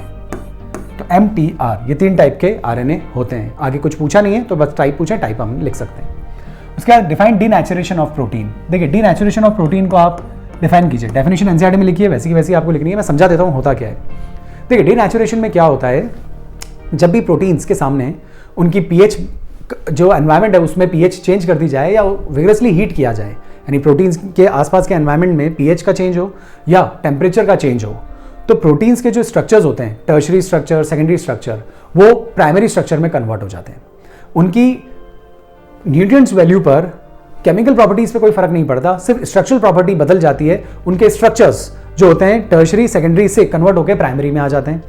उनके अंदर जो ग्लोब्यूल्स होते हैं वो अनफोल्ड हो जाते हैं, जो हेलिक्स होते हैं वो अनकॉइल्ड हो जाते हैं। इसी फिनोमेना को हम डीनेचुरेशन ऑफ प्रोटीन कहते हैं। फाइन, तो डीनेचुरेशन ऑफ प्रोटीन कुछ नहीं है, डीनेचुरेशन ऑफ प्रोटीन ग्लोब्यूल्स का अनफोल्ड होना, हेलिक्स का अनकॉइल्ड होना होता है कब, जब पीएच में चेंज हो या टेम्परेचर में चेंज हो। और ऐसे केसेस में सेकेंडरी और टर्शरी स्ट्रक्चर के अंदर जितने भी बॉन्ड्स होते हैं वो टूट जाते हैं। हाइड्रोजन बॉन्डिंग की वजह से ये स्ट्रक्चर की स्टेबिलिटी होती है और यही हाइड्रोजन बॉन्ड्स टूट जाते हैं और ये सिंपल प्राइमरी स्ट्रक्चर में कन्वर्ट हो जाते हैं। That is denaturation of proteins.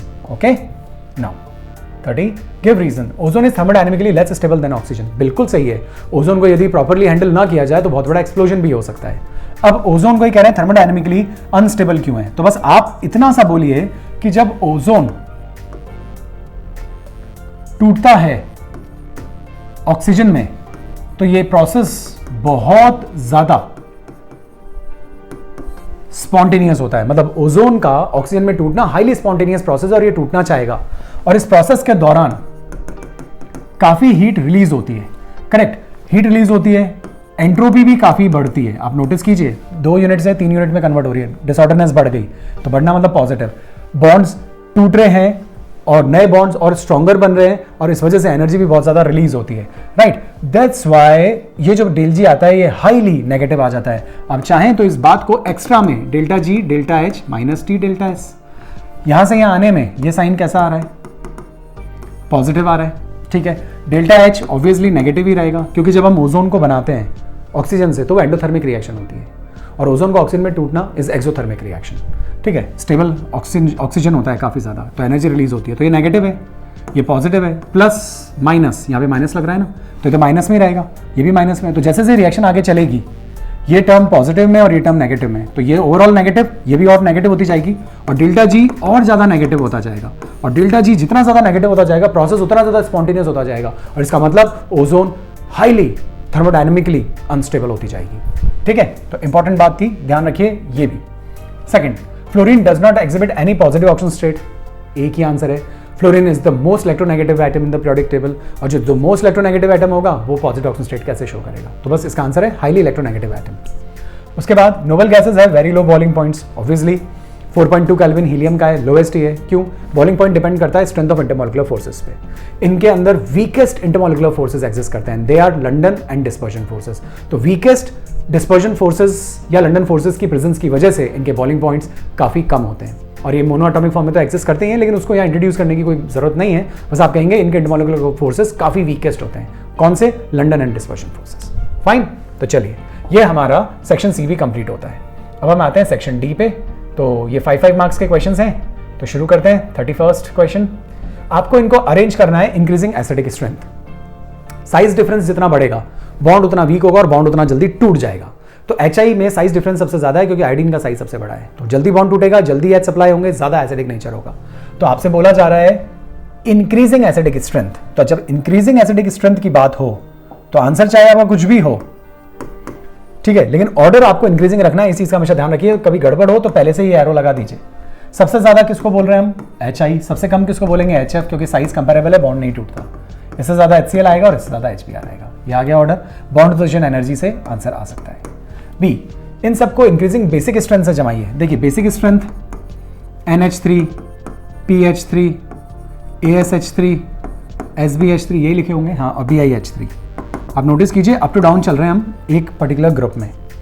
Up to down जाते हैं तो ये बात तो आपको अच्छे से पता होगी कि सभी पे लोन पेयर तो होता ही है।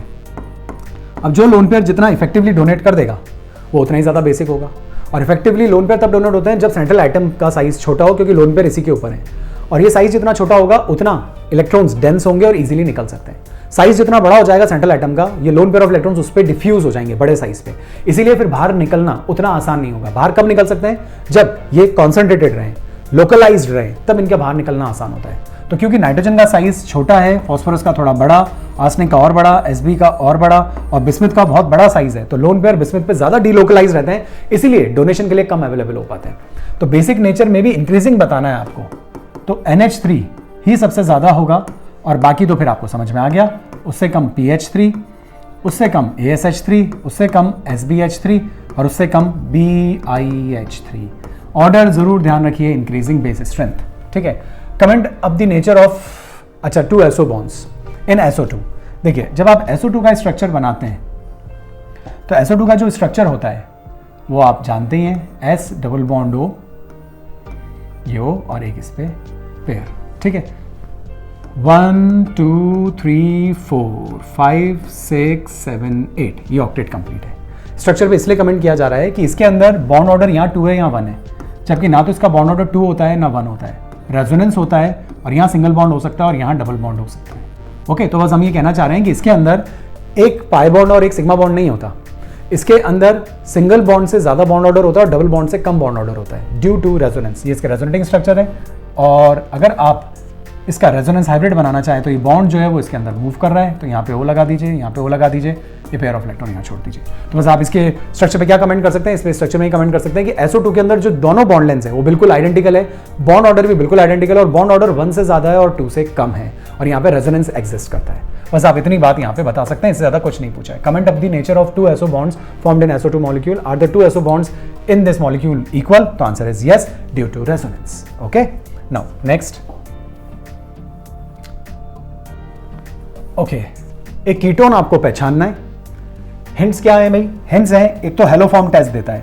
अब जो भी कीटोन हेलो फॉर्म टेस्ट देगा तो ये बात तो तय है कि उसमें CH3CO ग्रुप तो होगा ही होगा, पहली चीज क्लियर।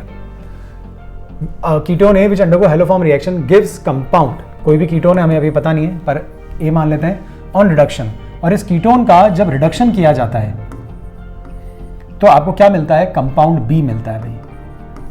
अब कीटोन का रिडक्शन करते हैं तो कंपाउंड बी मिलता है। अब रिडक्शन में तो वॉल्फ किस्मर रिडक्शन है, क्लेमेंसन्स रिडक्शन है, ऑर्डिनरी जो रिडक्शंस होते हैं वो भी होते हैं, अल्कोहल भी बन सकता है। आगे देखें जरा, तो रिडक्शन के बाद बी मिलता है, बी ऑन हीटिंग।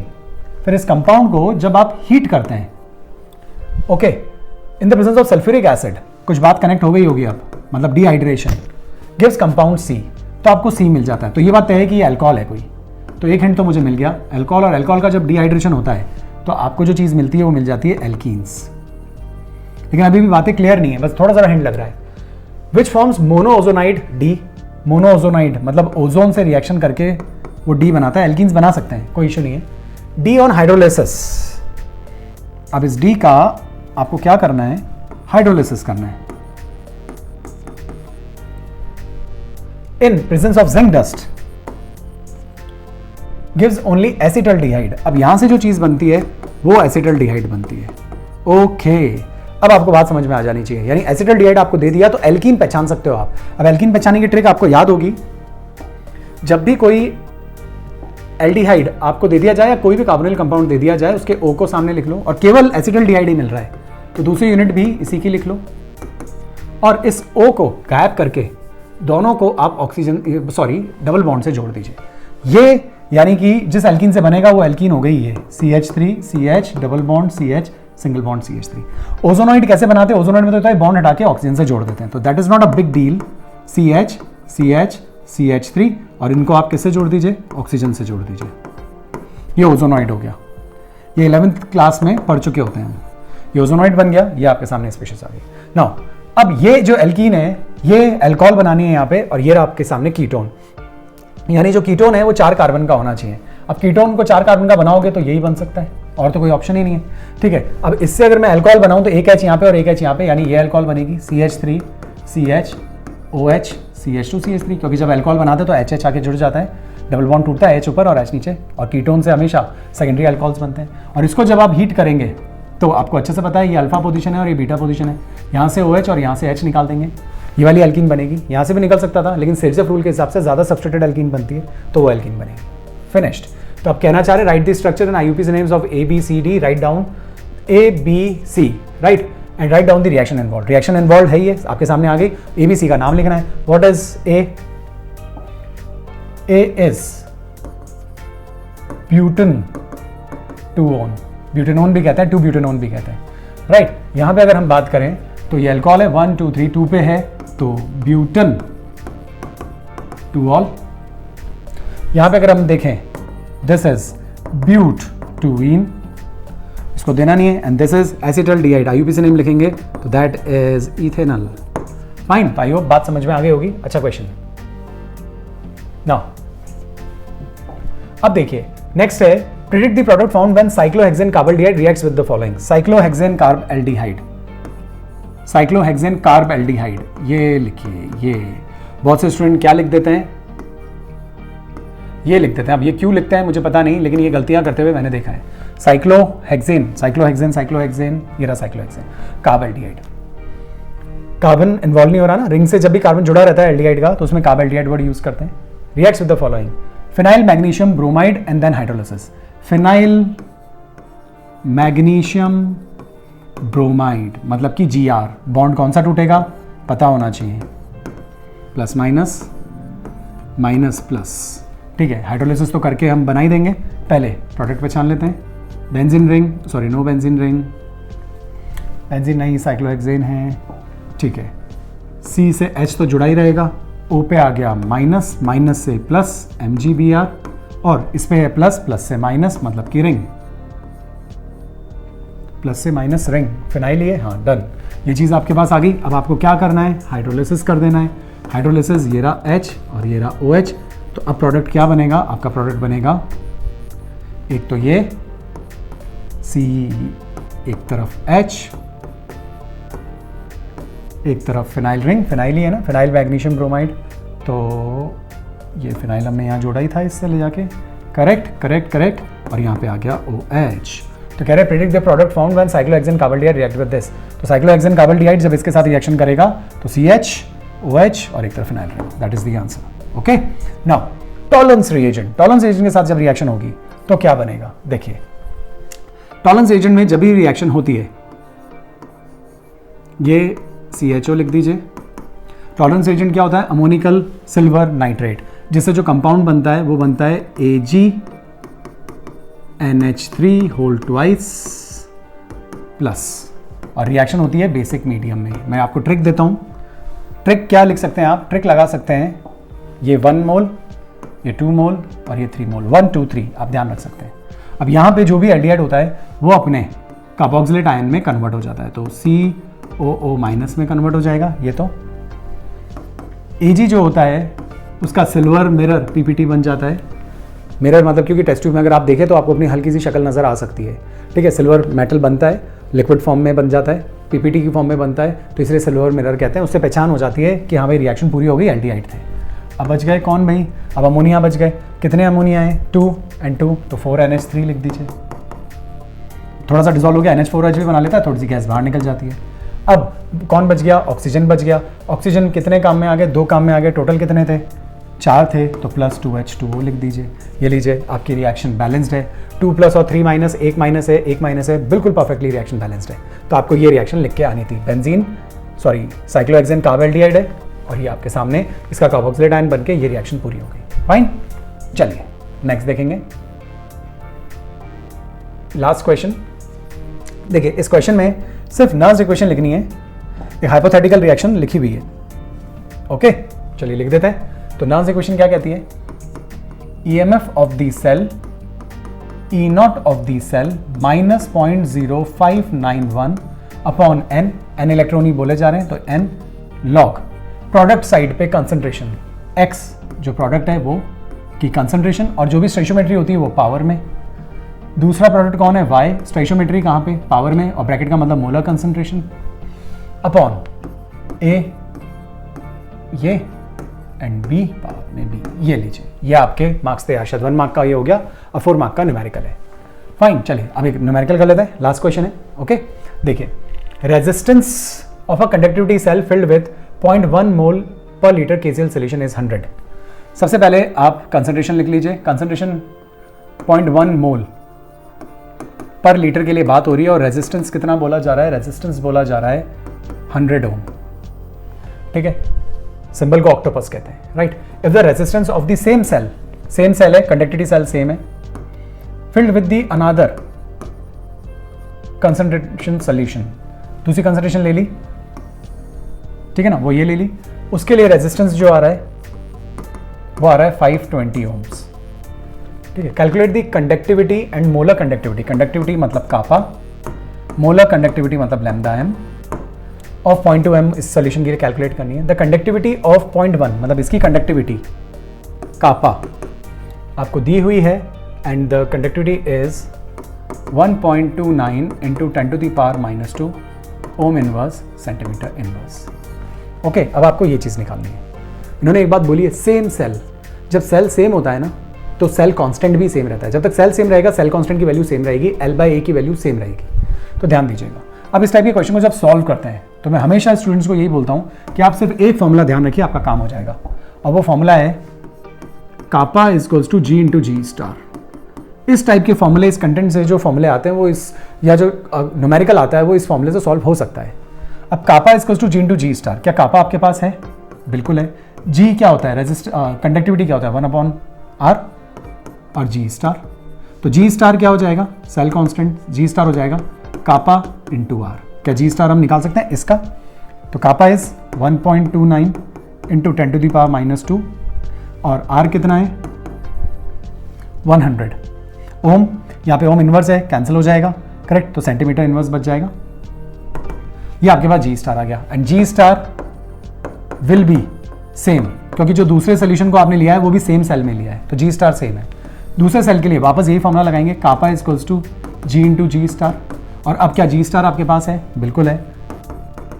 इस G के लिए 1/R लिख सकते हैं, जो नया रेजिस्टेंस है वो भी आपके पास है, तो आप क्या निकाल सकते हैं? कापा। तो नए वाले का कापा क्या हो जाएगा? G स्टार इज 1.29 ही हो गया, ठीक है। -2 है, +2 है, सेंटीमीटर इनवर्स अपॉन रेजिस्टेंस नए वाले का ये लीजिए ओम, तो ओम इनवर्स सेंटीमीटर इनवर्स कापा हो गया। अब दूसरा निकालना है, ये आंसर निकाल लेंगे आप, ठीक है। दूसरा निकालना है lambda M kappa into 1000 bye concentration. ये फॉर्मूला याद रख लीजिए, बस ध्यान रहे यहाँ यूनिट सेंटीमीटर में होनी चाहिए, बस ये चीज़ का ध्यान रखना, उसी का कन्वर्जन है ये, डायरेक्ट ऐसे ही आएगा बिल्कुल। तो कापा इंटू 1000 बाय सी, कापा है आपके पास, बिल्कुल। कहाँ से आएगा कापा? ये जो वैल्यू आई है ये यहाँ आ जाएगी, पॉइंट इंटू 1000 हो गया। और कंसंट्रेशन इसके लिए कितनी बोली जा रही है? इसलिए कंसंट्रेशन बोली जा रही है 0.02 मोल पर लीटर, ठीक है। तो ऑटोमेटिकली वो सेंटीमीटर क्यूब है, उसे लीटर में जब हम चेंज करते हैं तो वो 1000 का फिगर आ जाता है और फिर यूनिट्स कैंसिल आउट हो जाती है और आपको अल्टीमेटली लैम्डा एम मिल जाता है, राइट ना। तो यूनिट सेम करने के लिए 1000 का कन्वर्जन फैक्टर लगा रखा है, लेकिन कब काम करता है? जब इधर यूनिट सेंटीमीटर इनवर्स चल रही हो। तो बाकी काफी डिटेल्स है कन्वर्जन की, यहाँ पे रिक्वायरमेंट नहीं है, यहाँ आप इतने से कर सकते हैं। बस आपको ये पता पड़ गया, ये तो कन्वर्जन फैक्टर है ही है, कापा ऊपर से आ जाएगा, लैम्डा एम निकाल लेंगे और लैम्डा एम की जो वैल्यू है वो मैंने यहाँ पे लिख दी है, that is 124 ohm inverse centimetre square mole inverse. Note कीजिए, ohm inverse centimetre square mole inverse, ये यूनिट यहाँ से आपको मिल जाएगी, क्योंकि जो कापा होता है उसकी यूनिट्स आपको पता ही है। कापा की जो यूनिट्स होती है वो यहाँ पे लिखी हुई है, ओम इनवर्स इन सेंटीमीटर इनवर्स, राइट। कंसंट्रेशन की जो यूनिट्स होती है वो होती है मोल्स पर लीटर, और लीटर को आप सेंटीमीटर क्यूब में भी तो लिख सकते हैं कन्वर्ट करके। तो 2 सेंटीमीटर यहाँ पे, 1 सेंटीमीटर ऊपर है, तो वो 1 कट जाता है, इसीलिए अल्टीमेटली सेंटीमीटर स्क्वायर आ जाता है, फाइन ना। तो इतना सब कुछ देखने की जरूरत नहीं है, बस आप इस तरीके से सॉल्व कीजिए, आपको आंसर मिल जाएगा। Answer is 124 ohm inverse centimetre square mole inverse, fine. तो यहाँ पे हमारा ये जो पेपर है ये पूरा डिस्कस हो जाता है। इसके बाद हम बात करते हैं पेपर के एनालिसिस की। ज़्यादा टाइम मैं इस पे लूंगा नहीं, क्योंकि इसके अंदर जो वेटेज है थोड़ा बहुत ऊपर नीचे हुआ है चैप्टर्स में, लेकिन ओवरऑल फिजिकल से वही 24 मार्क्स के क्वेश्चन है, ऑर्गेनिक केमिस्ट्री से वही जो हमने लास्ट में जो सीबीएसई बोर्ड का जो सैंपल पेपर आया था बिल्कुल वैसा ही है, 27 मार्क्स के यहाँ पे क्वेश्चन है। और इनऑर्गेनिक से क्योंकि कंटेंट ही कम है तो यहाँ 19 मार्क्स के क्वेश्चन है। न्यूमेरिकल कितने मार्क्स के आए हैं फिजिकल केमिस्ट्री में? तो 24 में से 14 मार्क्स के तो न्यूमेरिकल ही है, वही 58-59% तो न्यूमेरिकल आते हैं। तो ये चीज़ आपको ध्यान रखनी पड़ेगी कि न्यूमेरिकल को छोड़ना नहीं है। तो एनालिसिस बिल्कुल वैसा ही है जैसा कि लास्ट सैंपल पेपर के ऊपर मैंने आपको बताया था। तो यहाँ अभी कोई डिस्कस करने वाली बात ऐसी कुछ है नहीं। हाँ, इसी पैटर्न पे हम पेपर को आगे सॉल्व करते जाएंगे तो आपको ध्यान में आ जाएगी बातें कि किस चैप्टर से कितना वेटेज बनता है। आपको बात अच्छे से समझ में आ गई होगी। आज हमने दूसरा पेपर डिस्कस किया, पहला सैंपल पेपर था। आज हमने ये कह सकते हैं कि पहला प्री बोर्ड के सॉल्यूशंस डिस्कस किए। अब हम 4 ऐसे ही प्री बोर्ड के सॉल्यूशंस और डिस्कस करेंगे। अगर आप इन सबको भी बहुत अच्छे से प्रैक्टिस कर लेते हैं तो आपके बहुत अच्छे मार्क्स केमिस्ट्री में आ सकते हैं। ओके गाइस, तो नेक्स्ट वीडियो में फिर मिलेंगे। नेक्स्ट वीडियो के अंदर हम थर्ड सैंपल पेपर डिस्कस करेंगे, इसी तरीके से डिस्कस करेंगे, कुछ नई नई बातें वहां पे भी सीखेंगे। तो इस वीडियो में तो इतना ही गाइस, नेक्स्ट वीडियो में फिर मिलेंगे। तब तक खुश रहिए, अपना ध्यान रखिए, अपनों का भी ध्यान रखिए। जय हिंद।